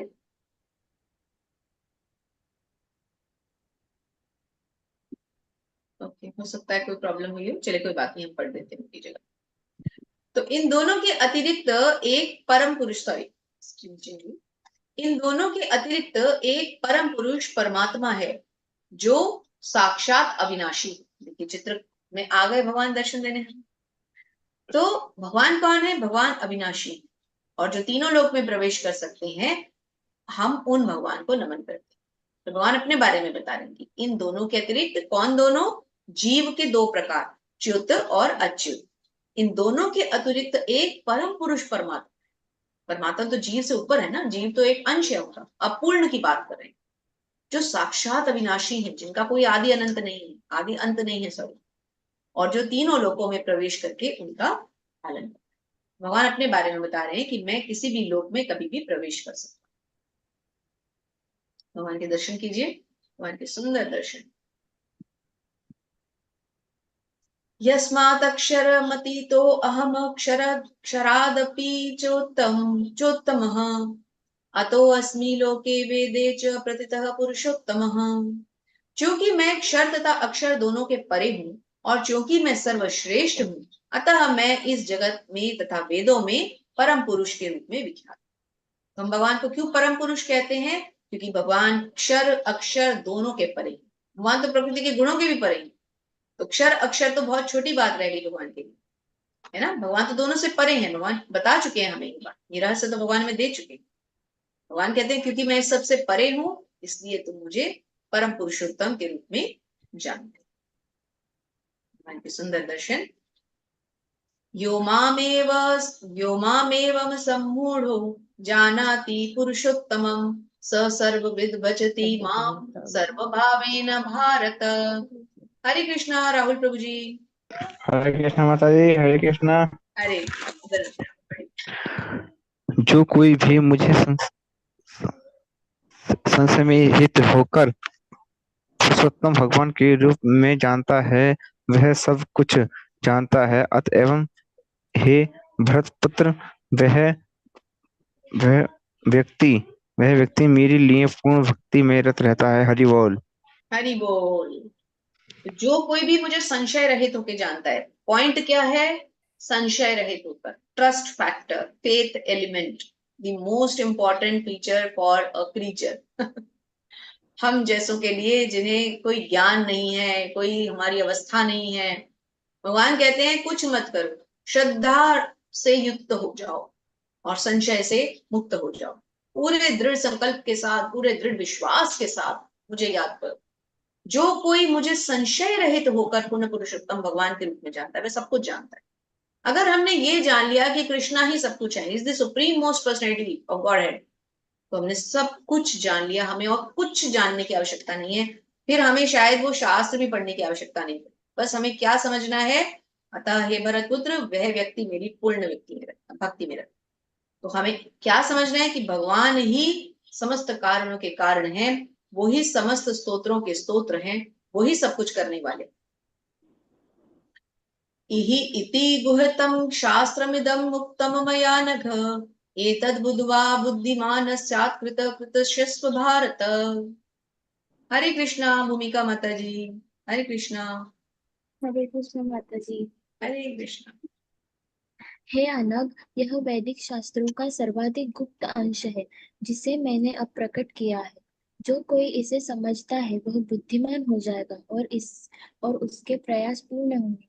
हरे हरि कृष्ण माता जी। बोल। हरे हरे कृष्णा। बोल। कितना सुंदर भगवान ने हमें क्या देखिए अब एश्योरेंस दे दी है, स्टैंप लगा दी है सिग्नेचर करके कि वैदिक शास्त्रों का ये सर्वाधिक गुप्त अंश है, जिसको अब मैंने तुम्हें समझा दिया। अब ये सब देने के बाद भगवान क्या कहेंगे? अब तुम्हारे ऊपर है, मैंने तुम्हें सारा ज्ञान सारी बुद्धि दे दी, अब तुम सोचो कि क्या है और क्या नहीं। तो समझते हैं प्रभुपाद में क्या समझा रहे हैं, इसको समझ लेते हैं। तो प्रभुपाद क्या कह रहे हैं? जहां भक्ति होती है वहां भौतिक कलमश नहीं रहता। भगवत भक्ति और भगवान एक है। क्यों? क्योंकि दोनों आध्यात्मिक है। भक्ति परमेश्वर की अंतरंगा शक्ति के भीतर होती है। भगवान सूर्य के समान है और अज्ञान अंधकार है। जहां सूर्य है वहां अंधकार का प्रश्न ही नहीं उठता। जब भी प्रामाणिक गुरु के दर्शन में अंतर्गत भक्ति की जाती है तो अज्ञान का प्रश्न ही नहीं। तो हमें क्या करना है? गुरु की शरण लेनी। जब हम गुरु की शरण में जाकर के सीखेंगे भक्ति, जो अब हम कर रहे हैं, हम किसकी शरण में है? प्रभुपाद की शरण में। तो जब हम भक्ति को गुरु की शरण में जाकर सीखेंगे तभी हमें भक्ति समझ में आएगी कैसे करनी, वरना हम अपना मन गढ़ंत कुछ भी कर्म कांड करते रहेंगे। प्रत्येक व्यक्ति को चाहिए कि कृष्ण भावनामृत ग्रहण करे, बुद्धिमान और शुद्ध बनने के लिए भक्ति करे। जब कोई कृष्ण को इस प्रकार नहीं समझता और भक्ति में प्रवृत्त नहीं होता, तब तक सामान्य मनुष्य की दृष्टि में कोई कितना ही बुद्धिमान क्यों ना हो, वह बुद्धिमान नहीं हो सकता।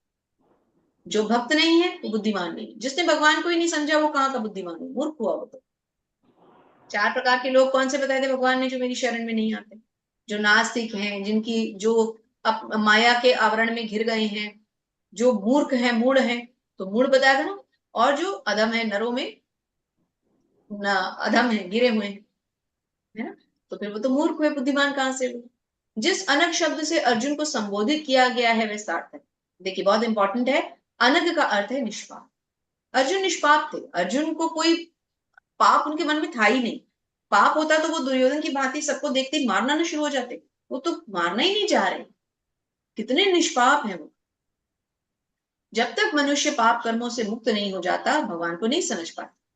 समस्त कल्मश पाप कर्मों से मुक्त होकर ही वो भगवान को समझ पाता है। यही हमें प्रभुपाद का संदेश है। तो हमें भी अगर भगवान को समझना है तो अर्जुन की तरह निष्पाप भाव से समझना पड़ेगा। मन से पाप मैल द्वेष सब दूर करने पड़ेंगे। सबसे महत्वपूर्ण बात जिस पर हमें विजय पानी है वह क्या है? हमारे हृदय की दुर्बलता। पहला पतन प्रकृति का प्रभुत्व जताने की इच्छा है। हम जो बार बार प्रकृति पे अपना प्रभुत्व जताते हैं कि मैं ये कर सकता हूँ, मैं वो कर सकता हूँ, उससे बाहर निकलना है। अर्थात देहात्म बुद्धि का त्याग करके गुरु की शरण में शास्त्रों का अध्ययन करना है, भक्तों के संग में। हरे कृष्णा। अरे वाह, हरे कृष्णा। आज तो प्रभुपाद ने हमें एक बोनस भी दे दिया, एक और आ गया श्लोक, एक और तात्पर्य मिल गया। हरि बोल, प्रभुपाद की जय। प्रभुपाद क्या समझा रहे हैं? यह वृक्ष वास्तविक वृक्ष का प्रतिबिंब होने के कारण वास्तविक प्रतिरूप है। आध्यात्मिक जगत में सब कुछ है। ब्रह्म को निर्विशेषवादी इस भौतिक जगत का मूल मानते। सांख्य के अनुसार इस मूल से पहले प्रकृति, पुरुष और अब 3 गुण निकलते हैं, फिर 5 स्थूल तत्व अर्थात पंच महाभूत, फिर 10 इंद्रियां और फिर मन। अब ये 24 तत्वों को एक बार समझ लेते हैं। क्या 24 तत्व हैं? इनका बहुत इजी फॉर्मूला है। ऐसे 24 सोचेंगे तो सोचेंगे 24 चीजें कैसे याद करेंगे? बहुत इजी। 5 कर्म इंद्रियां जो हमारी कर्म करने वाली, हाथ पैर और ये सब जो हमारी 5 कर्म इंद्रियां। 5 ज्ञान इंद्रियां जो हमने पढ़ी, कान, आंखें, नाक, जिह्वा, त्वचा। 5 कर्म इंद्रियां, 5 ज्ञान इंद्रियां, 10 हो गए। 5 इंद्रिय विषय है ना, जो हमें याद रहते हैं। इंद्रिय विषय एक एक के साथ एक एक रिलेटेड है। आप थोड़ा सा इसको अध्ययन कर लें क्योंकि समय कम हो रहा है पीछे, इसलिए हम थोड़ा फास्ट चलते हैं। 5 हमारे पंच महाभूत, पृथ्वी, जल, अग्नि, आकाश, वायु हो गए। मन, बुद्धि और अहंकार 23 और महत्व। 5 कर्मेंद्रियां, 5 ज्ञानेंद्रियां, 5 इंद्रिय विषय, पंच महाभूत, मन, बुद्धि, अहंकार और महत्व, पूरे 24। इसी में पूरे विश्व, पूरे नॉट विश्व, पूरे जगत को भगवान ने दर्शाया है। इसको हमें समझना है। यही व्याख्या हमें, इसकी व्याख्या हमें भगवद्गीता में हो चुकी। प्रतिबिंब भी क्षणिक होता है क्योंकि कभी दिखता है कभी नहीं दिखता है ना। कभी हमें प्रतिबिंब होगा, कभी जल एकदम स्थायी खड़ा होगा, जल बिल्कुल होगा तो प्रतिबिंब दिखेगा, नहीं तो नहीं दिखेगा, हिलता रहेगा। इसी तरह से ये वृक्ष भी हमारा जो है प्रतिबिंब की तरह है, हमारा भौतिक जगत। परंतु वह स्तोत्र जहां से प्रतिबिंब प्रतिबिंबित होता है वह शास्त्र शाश्वत है। जब कोई कहता है कि व्यक्ति वेद को जानता है तो समझना क्या चाहिए कि आसक्ति का विच्छेदन जान। तो हमें आसक्तियों को छोड़ना है। अगर हमें शास्त्रों को समझना है तो हमें पहले आसक्तियों को छोड़ना है। क्यों? क्योंकि वेदों का उद्देश्य है भगवान को समझना। वेदों का उद्देश्य ये नहीं है कि वेदों को हम स्टडी करें, हम पढ़ें। वेदों का लक्ष्य तो है स्वयं भगवान श्री कृष्ण को समझना। Thank you so much. यहाँ पे हमारा अध्याय समाप्त होता है। हमसे कोई भी गलती, कोई भी त्रुटि हुई हो तो आपसे सुंदर भक्त हमें कृपा करके क्षमा कर दे। और अब आप में से यदि किसी का भी कोई प्रश्न है तो एक बार हम हैंड डाउन कर रहे हैं क्योंकि सबने अभी रीडिंग के लिए किए थे। फिर इसके बाद आप लोग जब हैंड रेज करेंगे तो फिर हम उनको प्रश्न मानेंगे। क्योंकि बहुत से लोग थोड़ा सा जल्दी निकल जाते हैं तो हम आप सबको पहले धन्यवाद देते हैं जुड़े रहने के लिए। हमने आपसे पहले ही दिन कहा था कि आपको हमारा संग नहीं चाहिए, हमें आपका संग चाहिए। तो आप अपना संग हमें 15 दिन हो गए लगातार दे रहे हैं, इसके लिए आप सबको कोटि कोटि धन्यवाद। अब प्रश्न ले लेते हैं। हरे कृष्णा। सुधा माता जी, हैंड डाउन हो गया माता जी। हाँ जी माता जी, अनम्यूट करें। माता जी आपकी स्क्रीन पे ऑप्शन होगा, सुधा माता जी अनम्यूट करें।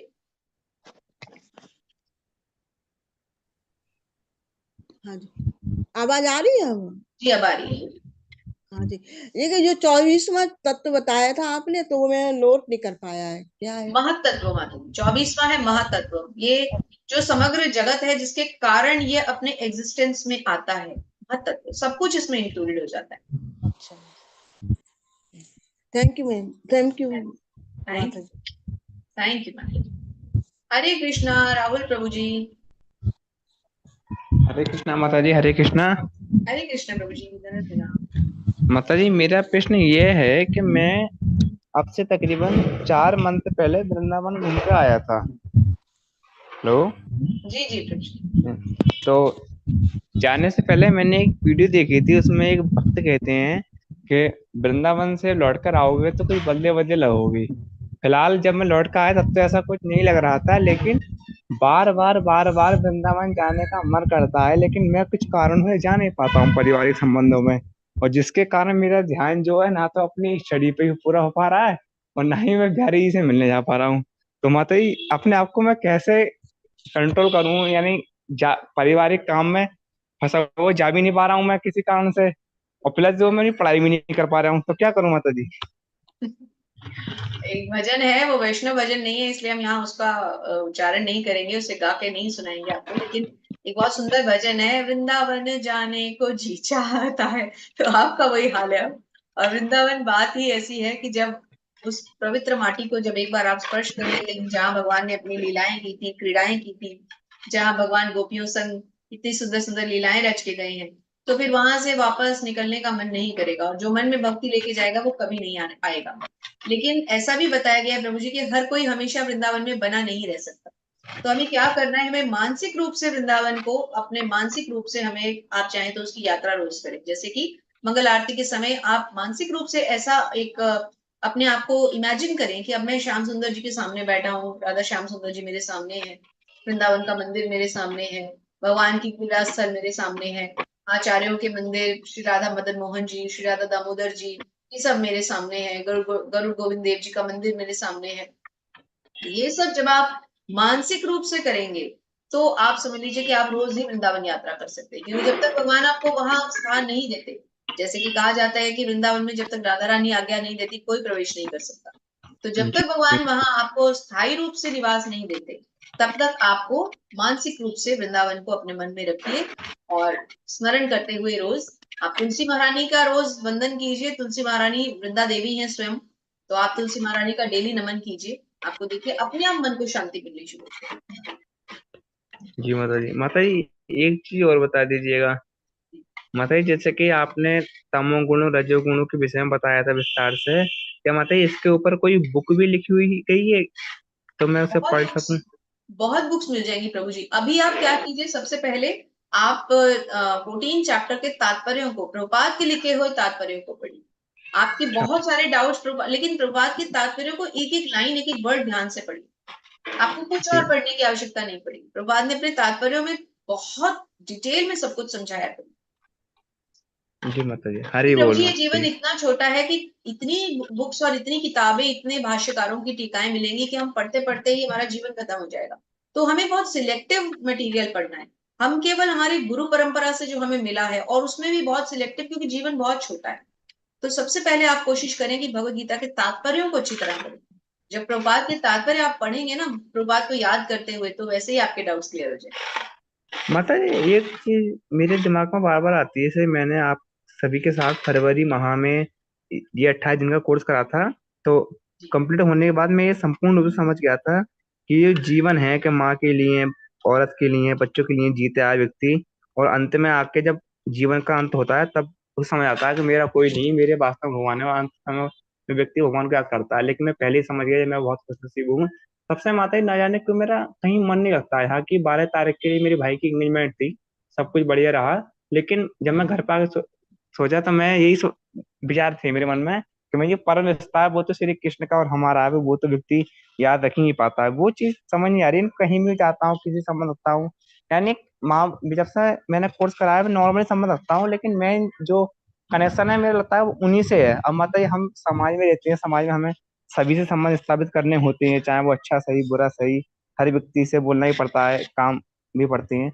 तो सबसे मतलब ये लगता है कि ये सब कुछ संसार जो है बिना फालतू में पढ़ाई करके, वो पढ़ाई करना तो अच्छी बात है, पढ़ाई करके नौकरी लेके पैसा इकट्ठा कर घर मकान बनाओ, उस घर मकान को एंड में आके व्यक्ति छोड़ ही जाता है। इससे बढ़िया तो व्यक्ति जितना ज्यादा पैसा इकट्ठा करने दौड़ आता है उतना दिमाग यदि हरि नाम लेने में लगाए तो वो जीते जी उसे स्वर्ग मिल जाएगा। तो मतलब क्या करूँ मैं अपने जीवन में, कुछ समझ एक सटीक मार्ग नहीं आ रहा कि इस पे चलना है, कृपया मार्गदर्शन क्या करें। होता है कि जब हमारी भक्ति, अभी हम नए नए नव जिज्ञासु होते हैं, अभी हमने नई नई भक्ति सीखी होती है, तो हमारा मन विचलित रहता है। इसीलिए बार बार भगवान कह रहे हैं अविचलित भाव से, दृढ़ भाव से। अभी क्या होता है कि हमारे मन में लहरें उठती हैं, हम जब भगवान के सामने होते हैं हम शांत होते हैं, जब हम हटते हैं हम अशांत हो जाते हैं। जब भगवान का विग्रह सामने होता है तो हमें लगता है हमें सब कुछ मिल गया, जब विग्रह को छोड़ते हैं तो हमें लगता है अरे हम भौतिकता में फंस गए। लेकिन आप देखिए कि जो हमारे आचार्य लोग हैं, या जो हमारे जैसे हमारे हृदय नामनिष्ठा प्रभु जी हैं, हमारे मंदिर में जो ब्रह्मचारी रहते हैं, वो क्यों हमेशा आनंद में रहते हैं? वो कमल के समान है, वो भी तो भौतिकता में है। हमें इस थॉट के अंदर ज्यादा फंसना नहीं है कि हम भौतिकता में हैं इसलिए हम एंजॉय नहीं कर पा रहे, हम भगवान की भक्ति नहीं कर पा रहे। हमें तो हर समय ये सोचना है कि भगवान हमारे साथ। भगवान ने हमें क्या कहा है, भीतर में जो अग्नि जल रही है ना उसमें भी भगवान है। हम भगवान को देख नहीं रहे, हमें लगता है कि जब हम विग्रह सामने है तो वो सामने है, जब हम विग्रह से हटे तो वो सामने नहीं। इसलिए जब वो सामने नहीं होते तो हम थोड़े से अशांत हो जाते हैं, अविचलित हो जाते हैं। हमें इस थॉट में नहीं फंसना, वो हमारे साथ हैं, चाहे हम घर में हो, चाहे कॉलेज में हो, ऑफिस में हो, पत्नी के साथ हो, पिता के साथ हो, गार्डन में फूल चुनने गए हो, विग्रह के सामने हो, किचन में खाना बना रहे हो। अगर हम ऐसा सोचेंगे तो फिर हमारी जो हम माताएं हैं हम कहाँ जाएंगे? हम तो 75% टाइम किचन में खाना ही बना रहे होते हैं। तो हम अगर ये सोच लें कि भगवान हमारे साथ नहीं है, हम तो सारा टाइम खाना बना रहे हैं, तो हम तो कभी भक्ति नहीं कर पाएंगे। तो हमें तो किचन में जो भोग बनाना है उसमें भगवान के लिए बना रही हूँ, आईएएस की तैयारी कर रहा हूँ तो भगवान के लिए कर रहा हूँ, कल को इंजीनियर बनूंगा, डॉक्टर बनूंगा, सिंगर बनूंगा, क्रिकेटर बनूंगा, भगवान के लिए बनूंगा। तो इस फेथ एलिमेंट को स्ट्रॉन्ग कीजिए कि भगवान मेरे अंदर है। फिर आपको ना वृंदावन की कमी महसूस होगी, ना भक्तों के से दूर होने की। लेकिन भक्तों का संग मत छोड़िए, ये जो आप श्रवण कर रहे हैं भक्तों के संग में बैठ के, इससे आपको फर्क पड़ेगा। जहां तक हो सके दिन में 1 घंटा आप कोई ना कोई कोर्स ज्वाइन रखिए। प्रभुपाद जी के थ्रू हमारे नामनिष्ठा प्रभु जी ने इतने कोर्सेज चलाए हुए हैं पैरेलली, आप एक नए कोर्स में रहिए, श्रीमद् भागवतम का पठन कीजिए डेली, देखिए बहुत फर्क पड़ेगा। हरि बोल माता जी। हरे कृष्णा कृष्णा कृष्णा हरे हरे, हरे राम हरे राम हरे राम राम राम राम राम हरे राम हरे। हरे कौन हरे। कहता हरि है बोल। भगवान से दूर है? भगवान और उनका नाम अभिन्न है, जितना नाम लेंगे उतने भगवान आपको पास में फील होंगे। हरि बोल, धन्यवाद। हरि बोल। हरे कृष्णा। अनिता माता जी। हरे कृष्ण माता जी, दंडवत प्रणाम। माता जी आप सही कहीं, अंतिम जो तात्पर्य रहता है वे भी सारे मतलब एक चैप्टर का जो रहता है पुरुषोत्तम योगों का, ये कोई अध्याय का, वो नीचे जो देता है माता जी बहुत ही अच्छा रहता है। जिसे इसमें दिया है, शुद्ध भक्तों की संगति में रहकर पूर्ण कृष्णा भावमृत भक्ति करते कुछ भी बातों को बिल्कुल दूर नहीं करता है।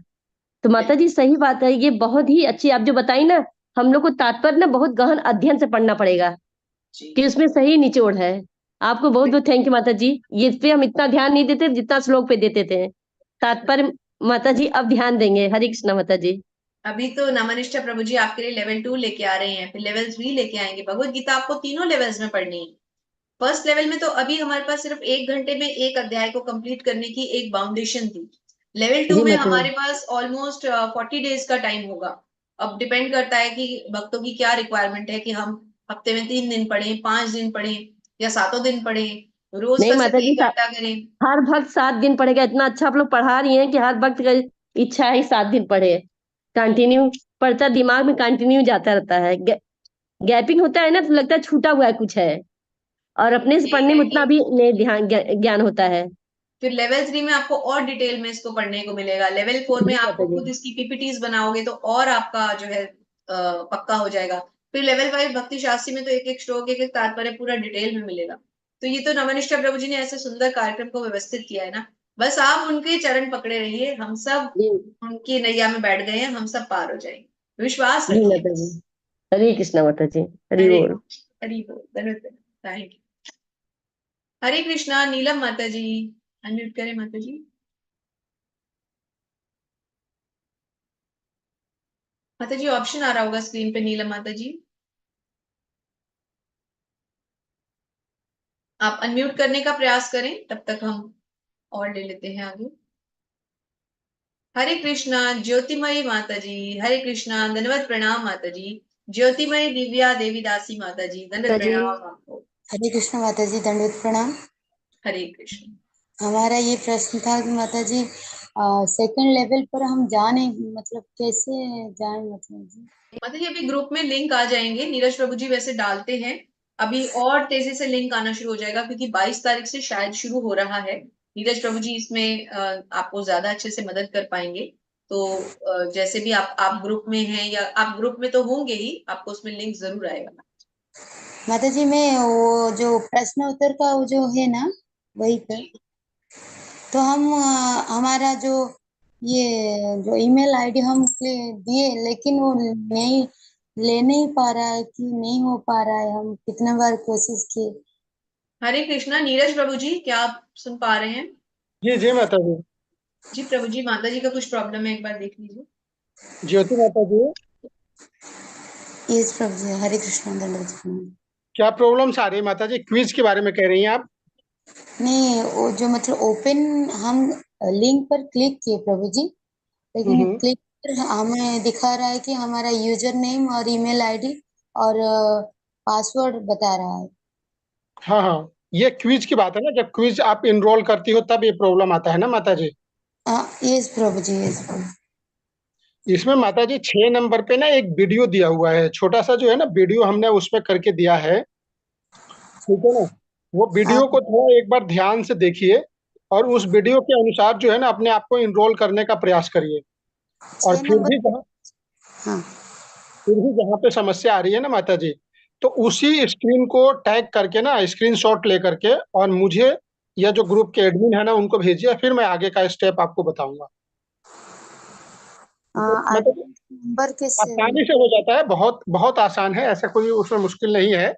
तो क्लास के बाद जो है ना एक बार आप उस पर ट्राई करें, पहले उस वीडियो को देखें, फिर उसके बाद जो है ना, मैं सभी के लिए बोल रहा हूँ यहाँ जो उपस्थित हैं, जिन्हें भी क्विज में ये समस्या आ रही है, 6 नंबर पे जो वीडियो है उसको आराम से देखें और उसको फॉलो करें, उसके अनुसार अपने आप को इनरोल करें, आराम से इनरोल हो जाएगा। माता जी आप चाहें तो थोड़ा सा कोशिश करिए घर में किसी अन्य सदस्य की हेल्प ले लें, क्योंकि आजकल बच्चे बहुत एक्सपर्ट होते हैं इन सब चीजों में। तो कोई यंगस्टर आपके घर पे हो, कोई बच्चा हो, कोई ऐसे यंग बच्चे हो या कोई बड़े हो जो जानते हो, उनकी थोड़ी सी हेल्प लीजिए, हो जाएगा। फिर भी अगर दिक्कत होती है माता जी तो आप मुझे टैग करके मेरे को जो है ना लिख करके दीजिए, आपके ग्रुप में मेरा नंबर है और मैं जो है ना नाम आएगा वहां पे, फिर मैं आपको आगे की उसकी मदद करूंगा, सहायता करूंगा आपको। धन्यवाद प्रभु जी, धन्यवाद। हरे कृष्ण। दंडवत प्रणाम। हरे कृष्णा, दंडवत प्रणाम माता। हरे कृष्णा। अभी क्या हम नीलम माता जी से बात कर रहे थे? नीलम माता जी आप अनम्यूट हैं, अभी अनम्यूट कर पा रहे हैं? हरे कृष्णा माता जी, हरे कृष्णा माता जी, राधे राधे। कौन बोल रहे हैं? मैं आवाज नहीं पहचान पा रही। नीलम। अच्छा, आप इसमें तो अभी भी म्यूट दिखा रहे हैं, नीलम गिल्होत्रा माता जी के नाम से है ना? मैं बोलूंगी, अभी मेरी बात हुई नहीं आपसे। अच्छा अनम्यूट आपने। एक मिनट, आप हरे नीलम नीलम गिल्होत्रा माता जी की आईडी से बोल रहे हैं ना? जी हाँ, जी। इससे पहले जो माता ज्योति माता जी थी, ज्योति देवी दासी माता जी थी, उनसे बात हुई थी। नहीं, इनका ना नीलम माता जी के आगे स्टिल मुझे वो माइक क्लोज दिखा रहा था। चलिए कोई बात जी। हरे कृष्णा माता जी, राधे राधे। राधे राधे।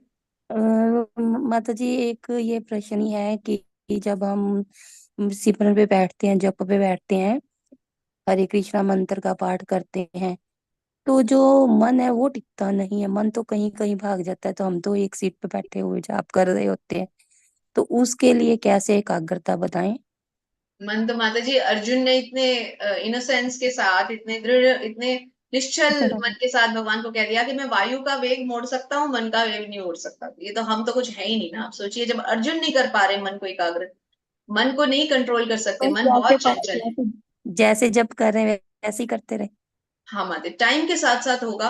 और हम इसमें ये प्रयास करें, इसमें एक बहुत अच्छी चीज है जो आचार्य लेक्चर्स में हमें बताते हैं कि जब हम जप करें तो 3-4 चीजों का ध्यान रखें। एक, हम सीधे बैठे, है ना, उससे क्या होगा, ये पूरा का पूरा हमारा पोस्चर, ऐसे कोशिश करें सीधे बैठ के जप करें। जैसे हम बैठे बैठे कई बार ऐसे हो जाते हैं या ऐसे ढीले पड़ जाते हैं, ऐसे करेंगे ना तो हम या तो सो जाएंगे या थक जाएंगे और भौतिकता माया रानी अटैक कर देगी। तो हम सीधे बैठे बिल्कुल। दूसरा, अगर आप इंडिविजुअल पे होता है, कुछ लोगों को आंखें बंद करके जप में जो है ध्यान ज्यादा लगता है, तो उस ढंग से करें। कुछ लोग होते हैं जो कहते हैं नहीं, आंखें बंद करके जप करेंगे तो हमें नींद आती है, तो थोड़ा सा आंखों को हल्का सा खुला भी रखते हैं कुछ। ये आपके इंडिविजुअल, आपकी बॉडी कैसे आपको अलाउ करती है। तीसरा, जब आप करें ना तो अपने शब्द को सुनने की कोशिश करें। आप जब जप कर रहे हैं तो एक होता है कि हमने माला ली और हम क्या कर रहे हैं, हमने माला लेके हम कर रहे हैं हरे कृष्ण कृष्ण कृष्ण हरे हरे, हरे राम राम राम हरे हरे। अब आप अपने शब्द को सुने, हरे कृष्ण कृष्ण कृष्ण हरे हरे, हरे राम राम राम हरे हरे। शुरू में आप केवल अपने को ये देखिए, क्या मैं कृष्ण और राम सही बोल रही हूँ, कृष्ण और राम सही बोल रही हूँ, कृष्ण और राम सही बोल रही हूँ, हरे सही बोल रही हूँ। जब आप अपने को सुनते जाएंगे तो धीरे धीरे वो सुनना खत्म हो जाएगा और आपका मन जो है वो कृष्ण और राम कृष्ण राम हरे हरे हरे इन तीन शब्दों में ही फंसा रह जाएगा। और कुछ टाइम के बाद आपका जप जो है वो शुद्ध होना शुरू हो जाएगा, क्योंकि आपका ध्यान जो होगा शुरू में आप ये जज कर पाएंगे कि आप नाम का प्रोनाउंसिएशन सही कर रहे। मैं कट तो नहीं कर रही, कृष्णा को कृष्णा तो नहीं कह रही, राम को राम कह के तो नहीं छोड़ रही, हरे को हरि तो नहीं कह रही। तो जो शब्द बोले वो मुझे सुनाई दे, इतना ऊंचा लाउड बोले कि खुद को सुनाई दे। ये दो तीन चीजें करिए माता जी, इससे आपको काफी फर्क पड़ेगा। और इससे राधे भी अगर भक्ति के एंगल से देखें तो कोशिश कीजिए, अगर आपके घर के पास हमारा कोई इस्कॉन टेम्पल है तो आप टेम्पल जाके थोड़ा सा शुरुआत में एक दो माला भी अगर आप टेम्पल में बैठ के करते हैं तो वो अलग ही है। आप तुलसी इस्कॉन टेम्पल महारानी के, तो नहीं है हमारे, अच्छा इस्कॉन कोई बात टेम्पल तो नहीं, नहीं है अगर हमारे। नहीं है तो जो विग्रह घर में रखे हैं उनके पास में तुलसी महारानी को पास में रख के जप कीजिए। तुलसी महारानी जो भक्ति देवी स्वयं है, भक्ति देवी तुलसी महारानी कहते हैं ना, भक्ति देवी जब स्वयं वहां विराजमान होंगी तो आपकी भक्ति वैसे भी बढ़ेगी। Thank you so much. Radhe Radhe Radhe. Hare Krishna. Shruti माता जी। हरे कृष्णा माता जी। हरे कृष्ण। माता जी मेरे को एक्चुअली आपको सॉरी बोलना था, क्योंकि आज थोड़ी रीडिंग में मेरे को मुश्किल हो रही थी, शायद कुछ ठीक से पढ़ नहीं पाई मैं। नहीं नहीं माता जी, इसमें सॉरी की क्या बात है आती है, आप इतने सुंदर लगते हैं, आप सब सॉरी का कोई काम नहीं। थैंक यू सो मच, आपने पढ़ा बहुत अच्छा लगा। थैंक हरे कृष्ण। हरे कृष्णा माता जी। हरे कृष्णा। धन्यवाद। हरे कृष्णा मधु माता जी। हरे कृष्णा दीदी, दंडवत प्रणाम आपको। हरे कृष्णा माता जी, धन्यवाद प्रणाम। मैंने आपसे पहले चर्चा की थी, हमारी तुलसी गणपति के वाहन एंजॉय कर लेते हैं, लेकिन जब से मैं आपका ये कृष्ण की महिमा को सुन रही हूँ, मैं दूसरा पौधा लाई और वो हरा भरा है। हरि बोल। ये तो सच में मेरे लिए चमत्कार हो गया। मैं 2 महीने से 200 रुपए मैंने लगाए, लेकिन तुलसी रोज लेके आती थी, हर 3 दिन में खत्म हो जाती थी क्योंकि चूहा खा लेता था। सेवा सुमिरन और सत्संग दीदी, ये मैंने आज चर्चा हो रही थी, सेवा सुमिरन और सत्संग। दीदी मुझे जीवन में मथुरा जाने का सुयोग नहीं मिला, और ये 2 बार मुझे मिला बंगाली समाज की तरफ से 2 महीना पहले, लेकिन मैं कार्य की व्यस्तता की वजह से नहीं जा पाई। लेकिन कुछ लोगों की धारणा होती है कि मथुरा में हम साल में 2 बार जाएं, 3 बार जाएं, लेकिन मुझे थोड़ा समझाइए कि क्या पद्धति है, एक बार जाएंगे दर्शन करें या बार बार जाना चाहिए, ऐसा है या कुछ जब उसमें मौका मिले नियम माता है? जी, जब मौका मिले जाइए, जब मौका मिले नहीं मिल पाता तो वही राहुल प्रभु जी वाली बात की थोड़ा सा मानसिक चिंतन कर लीजिए वृंदावन का। क्योंकि जब ये तो हम डेफिनेट तौर पे हमें ऐसा नहीं कहा गया कि एक बार जाएं या कितनी बार जाएं, जब मौका मिल सकता है जा सकते हैं। अब किसी की परिस्थिति है वो हर महीने चला जाता है, किसी की परिस्थिति है वो साल में एक बार जा पाता है, लेकिन जो जा सकता है समझ लीजिए भगवान की विशेष कृपा है। और जो नहीं जा सकता वो इस कृपा को घर बैठे ले, वो मानसिक चिंतन करे, तुलसी महारानी के दर्शन करे सुबह शाम, तुलसी महारानी को जल दीजिए, वृंदा देवी वो स्वयं है, अपनी भक्ति देगी वो। मौका मिला था, लेकिन मेरा कर्म क्षेत्र जरा मुझे ज्यादा लगा, महत्वपूर्ण कार्य को छोड़ के जाना मुझे अनुचित लग रहा था, इसके लिए मैंने ये स्वीकार किया नहीं जाना उस वक्त। लेकिन मैं जाना चाहती हूँ और मौका मिलेगा मैं जरूर जाऊंगी दीदी, कृष्ण की जब कृपा आप होना इच्छा चाहिए। करेंगे पूरे निश्चल भाव से भगवान से आप इच्छा करेंगे, प्रार्थना करेंगे, भगवान को जरूर बुलाएंगे वहां। मेरी छोटी सी बात और आपसे पूछनी है, आपने यहाँ चर्चा किया था 3 माला की, कि जब आपका आगे प्रोग्रेस होती तो आप तीसरी माला आप पहनते हैं दीक्षा में के बाद। तीसरी किसी तो की तीसरी लड़ी होती है ये, जैसे ये एक इतने साइज की होती है तो ये गले में हम 2 बार पहन सकते हैं। फिर जब दीक्षा अच्छा हो जाती है तो इतनी लंबी मिलती है, उसमें हम 3 राउंड पहनते हैं। अच्छा। माला यही रहती है, सेम थोड़ी सी बड़ी मिल ओके, जाती है। तो दीदी वो जो 2 लड़ी वाली वो कोई भी पहन सकता है आपकी माला? जी, अगर आप लहसुन प्याज छोड़ चुके हैं तो सिंगल लेयर या डबल लेयर आप पहन सकते हैं। लहसुन प्याज चाय कॉफी जैसे ही आपने छोड़ दिया आप भी पहन सकते तो वैसे तो मैं प्योर वेजिटेरियन हूँ दीदी, मैं लहसुन और प्याज तो बचपन से ही नहीं खाया मैंने, मेरे घर में बनता नहीं दीदी ना, इसके लिए। हैं। चाय कॉफी तो भी छोड़ दें तो फिर आप तुलसी हाँ, माला चाय छोड़ दें। कॉफी तो मैं चाय 2 बार लेती हूँ दीदी, कटिंग वो भी ज्यादा शौक नहीं इतना मुझे। हाँ। दीदी एक और चीज बता दीजिए, आपका समय थोड़ा सा ले रही हूँ। दीदी ये जो क्विज का है, मेरे 9 दिन के उपवास चल रहे हैं और 3 और वर्कशॉप में अटेंड करती हूँ सुबह से, तो उसके बाद मेरी योगा और मेडिटेशन क्लास भी रहती। दीदी मुझे क्विज का ये कंप्लीट करना है और आपको सबमिट करना है, तो मुझे दशहरे के बाद में कर पाऊंगी क्या? आपको दे सकती हूँ? दशहरे के बाद? मैंने भी क्विज का कुछ कर नहीं पाई हूँ दीदी, मुझे वक्त नहीं मिल रहा है, किसी भी तरह से वक्त नहीं मिल रहा है। पाठ देखिए, वगैरह इस समाप्ति। कार्यक्रम को संपन्न करके अगर आपको सर्टिफिकेट चाहिए तो क्विज तो तभी करना होगा। यदि कोई ऐसी परिस्थिति में आप नहीं कर पाते तो फिर हमारे एडमिन है नीरज प्रभु जी, अब तो उनकी क्लास का समय हो गया है, कल आप उनसे पूछ लीजिएगा क्योंकि 4:30 बजे उनको सबमिट लीव करना करूंगी, खाली वो डेट पूछ रही हूँ कि वो मैं दशहरे के दिन नेक्स्ट डे नहीं, करके दे दूं। नहीं, इसका लिंक फिर खत्म हो जाता है कुछ समय के बाद, फिर वो नेक्स्ट अच्छा क्लास में फिर तब आपको दोबारा कोर्स करना पड़ेगा। अच्छा, तो मैं कोशिश करती हूँ दीदी, फिर कल आपसे बात करती हूँ। ओके, अच्छा, बहुत बहुत धन्यवाद आपका मार्गदर्शन के लिए। दंडवत प्रणाम दीदी आपको, हरे कृष्ण। बहुत अच्छा लगता है। Thank you. हरे कृष्णा मीना माता जी।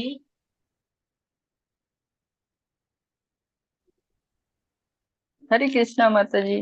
माता जी मेरा ये क्वेश्चन था कि मैं, हरे कृष्णा, मैं मतलब क्वेश्चन आंसर जो कर रही थी उसमें बाकी तो करते जा रही थी लेकिन 9वें अध्याय पे ना बहुत अटक रही थी, तो मेरे को उसका ज्यादा मतलब ऐसा लग रहा था मेरे को समझ में ही नहीं आया है कुछ। तो माता जी मैं क्या फिर से पढ़ूं उसको पूरे को? फिर से एक बार पढ़ मतलब लीजिए, जितनी बार प्रभुपाद कर के रही हूँ मैं तात्पर्य, कहीं ना कहीं प्रभुपाद के गलती तात्पर्यों के गलती। साथ पढ़िए माता जी। अगर तात्पर्यों के साथ पढ़ेंगे तो जरूर आप कर पाएंगे। जी और दूसरा ये भी कर लगता सकते हैं, है कोई टिपिकल क्वेश्चन है तो आप पूछ भी सकते जी, नहीं छोटी छोटी गलतियां, मतलब वो कंफ्यूजन वाला हो रहा था, तो मेरे को लगता है ज्यादा ज्ञान नहीं हो पा रहा है उस चीज का। हैं। वो नहीं, ज्ञान ऐसा जो कुछ है ना वो ही नहीं हो तो कैसे ऐसा होगा? कुछ नहीं। एक से दूसरी बार हम पढ़ते हैं तो हमें हम्म, रिवाइज हो जाता है माता जी। ऐसा कुछ नहीं, आप अपने मन पे ये मत लें कि आप समझ नहीं पा रहे। आप अगर समझ नहीं रहे होते तो आप 15 दिन तक जुड़े नहीं रहते। भगवान की कृपा है ना आप पे कि आप 15 दिन जुड़े हुए हैं लगातार, हो जाए। जी माता जी, जी फिर भी माता जी। अगर आपको कुछ उसमें जी विशेष समस्या आती है ना तो आप पूछ लीजिएगा प्रश्न। मीना जी माता जी जी, ठीक मीना है। माता जी को एक छोटा सा हरे सलाह दूंगा। हरे कृष्णा मीना माता जी, आप जी क्विज की बात जी करते प्रभु हैं ना, जी। क्विज जी में जो है आपको समस्या आती है ना करने में जो है, जी तो कुछ जी प्रश्न जी जो आप करते हैं बार बार उसमें जो है ना वो गलत हो जाता है, ऐसा लगता है ना आपको, जी या जो हाँ आप जी जी जिस अध्याय को पढ़ रही हैं जी उसमें। तो माता जी, हाँ जी मैंने 13वें दिन के क्लास में भी इस चीज को कहा था और माता जी भी बार बार कहती हैं कि हम जब भी जी क्लास को बैठते हैं ना, तो कुछ उसमें जी इम्पोर्टेंट पॉइंट, एक छोटा सा ना नोटबुक लेकर के बैठे, एक पेन और नोटबुक। जी जी 1 घंटा पूरा जी फुल फोकस होना है माता जी के जो है ना इस पे पार्ट पे श्रवण के लिए।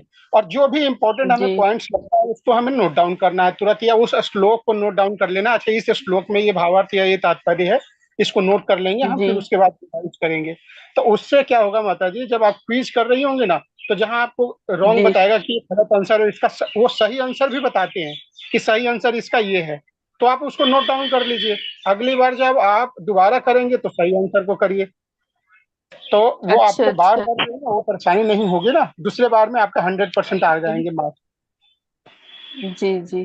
तो मेरा कभी 70 आ रहा था, कभी 60 आ रहा था, फिर मैं कर रही थी फिर गलत हो जा रहा था, तो मेरे को तो लग रहा था मैंने अच्छे से हाँ, सुना इसका नहीं तरीका ये ये वाला है, चैप्टर वो जो लगता है। गलत होता है ना, गलत के साथ सही आंसर भी बताया जाता है कि ये गलत है, ये सही आंसर है इसका।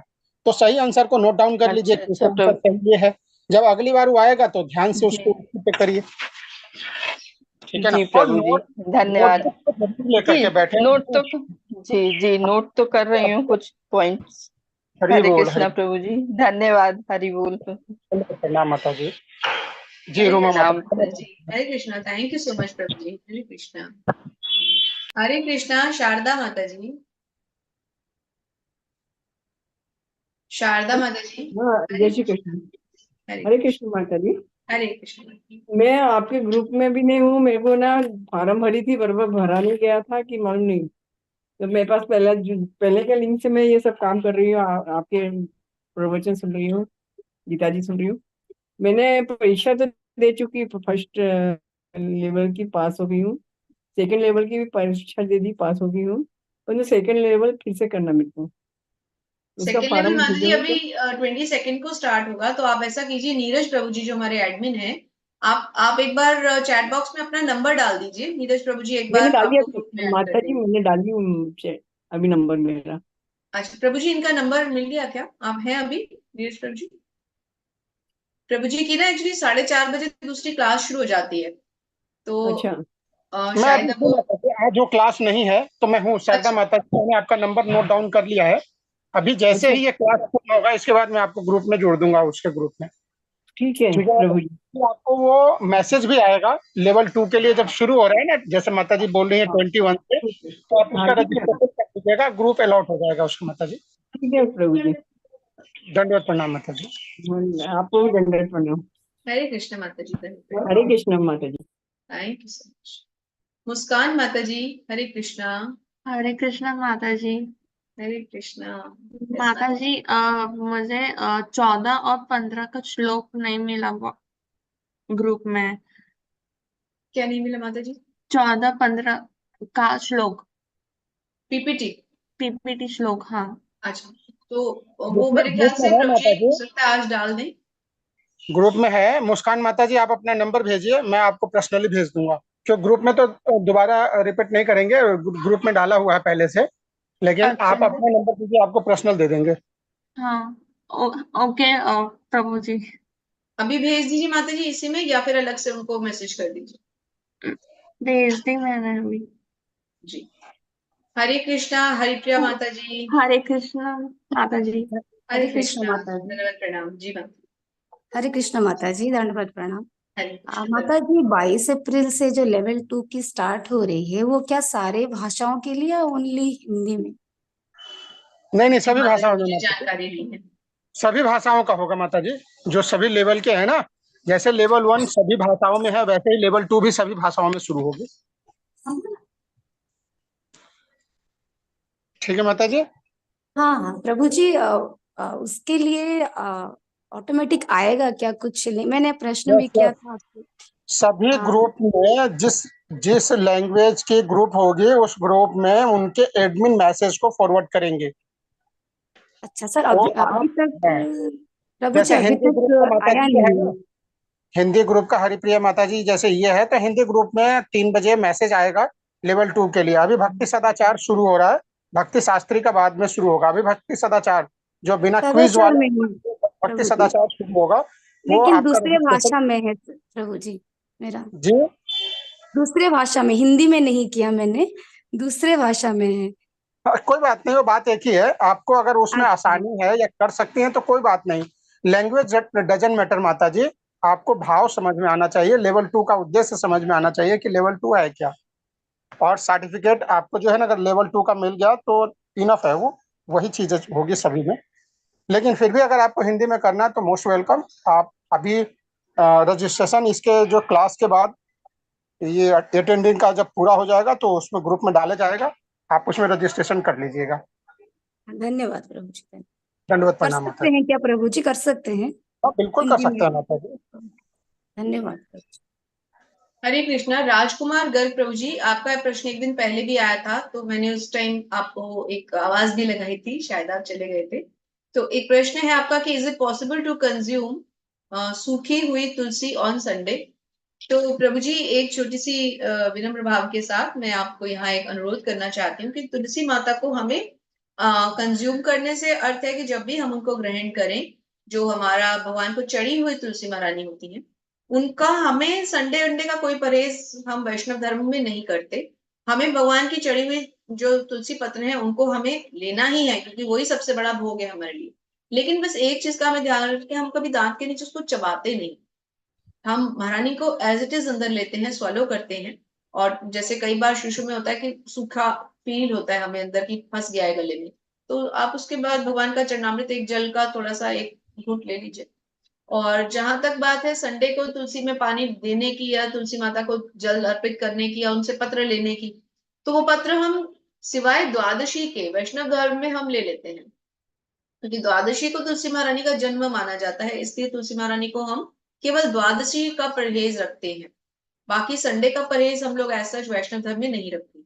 लेकिन हमें साथ साथ आचार्य और सभी हमारे गुरुजन ये भी कहते हैं कि अगर घर के कुछ नियम है, जैसे कि हमारे इसके गौरी श्याम प्रभु जी जिनसे मैं सुबह भागवतम पढ़ती हूँ, तो वो एक बहुत अच्छी बात बताते हैं कि आप आपके घर में जो नियम चल रहे हैं उनको रेवोल्यूशनरी ढंग से मत लीजिए। वरना क्या होगा कि घर के लोग आपसे रुष्ट हो जाएंगे और आपकी भक्ति में बाधा पड़ेगी। तो घर में जो नियम चल रहे हैं ना, उनको चलने दीजिए। अगर घर का नियम है कि संडे को तुलसी को आपने जल नहीं देना, सपोज आपकी माता मना करती है, आपकी पत्नी विरोध करती है, या कोई भी घर में और अन्य सदस्य आपको विरोध करने वाले हैं, और आपको लगता है कि नहीं, मुझे तुलसी महारानी को जल संडे को मैं नहीं दे पाता, तो कोई बात नहीं प्रभु जी, आप महारानी से क्षमा याचना कर लीजिए और उनके पत्रों को शनिवार को ही एक की बजाय 2 लेकर प्रिजर्व कर लीजिए। और जल देने के लिए तो शायद आपको संडे को भी कोई मना नहीं करेगा, पत्र तोड़ने के लिए मना करेंगे। तो ये प्रभु जी, जहां तक मुझे लगा मैं आपके प्रश्न को समझ पाई हूँ। और ज्यादा आप डिटेल चाहें तो आप प्रभु जी हैंड रेज करके वर्बली पूछ लीजिए, क्योंकि थोड़ा सा कई बार प्रश्न टाइपिंग में आता है तो समझना भी कठिन होता है। I hope I have answered your query प्रभु जी। So thank you so much, आप सबका बहुत बहुत धन्यवाद। इतना आशीर्वाद मिल रहा है, भक्तों की ऐसी कृपा मिल रही है, इतना सुंदर संग मिल रहा है, इसके लिए हम आप सबको हृदय से धन्यवाद करते हैं। स्पेशल थैंक्स करते हैं नीरज प्रभु जी का, जो इतनी सुंदर को होस्टिंग कर रहे हैं, इतने अच्छे से एडमिन की इतनी विशेष ये सेवा है जो प्रभु जी कर रहे हैं। ये बहुत कठिन सेवा होती है और प्रभु जी इसको बहुत अच्छा निभा रहे हैं। प्रभु जी आपको कोटि कोटि धन्यवाद, बहुत बहुत धन्यवाद। ऐसा न कहे माता जी, हम सब एक ही हैं। आप सब इच्छा है, व्यासपीठ पे आप हैं, तो हम सबको आशीर्वाद दें आप कि हम सफल रहें और ठाकुर जी की सेवा करते रहें, अपने परम पूज्य जो है ना गुरु महाराज की सेवा करते रहें। हम सभी जो है ना इसी भाव से इसके साथ जुड़ते हैं। हमारा उद्देश्य एक ही है, बस कृष्णा की सेवा, कृष्ण को संतुष्ट करने की जो है ना इच्छा, इसी भाव के साथ हम सभी जो है ना रहते हैं। तो पुनः आपको जो है ना दंडवत प्रणाम। प्रणाम प्रभु जी। प्रभु जी आप म्यूट हो गए। माता जी दंडवत प्रणाम। प्रणाम प्रभु जी, बहुत बहुत कोटि कोटि धन्यवाद। सभी भक्तों को बहुत सारा धन्यवाद, कोटि कोटि नमन। वांछा कल्पतरुभ्यश्च कृपा सिन्धुभ्य एव च पतितानां पावनेभ्यो वैष्णवेभ्यो नमो नमः। अनंत कोटि वैष्णव वृंद की जय। श्री प्रभुपाद महाराज की जय। श्री राधा गोविंद भगवान की जय। आप सभी सुंदर भक्तों की जय। हरे कृष्णा, हरि बोल। हरि बोल माता जी, हरे कृष्णा। परम पूज्य व्यासपीठ पे बैठे माता जी की भी जय। नहीं प्रभु जी, हम जय बिल्कुल आपके हरे सर्वेंट हैं, कृष्णा। कभी मत कहिए ऐसा। हरे कृष्णा, बहुत बहुत धन्यवाद। दंडवत प्रणाम। राम प्रभु जी, धन्यवाद। हरे कृष्ण।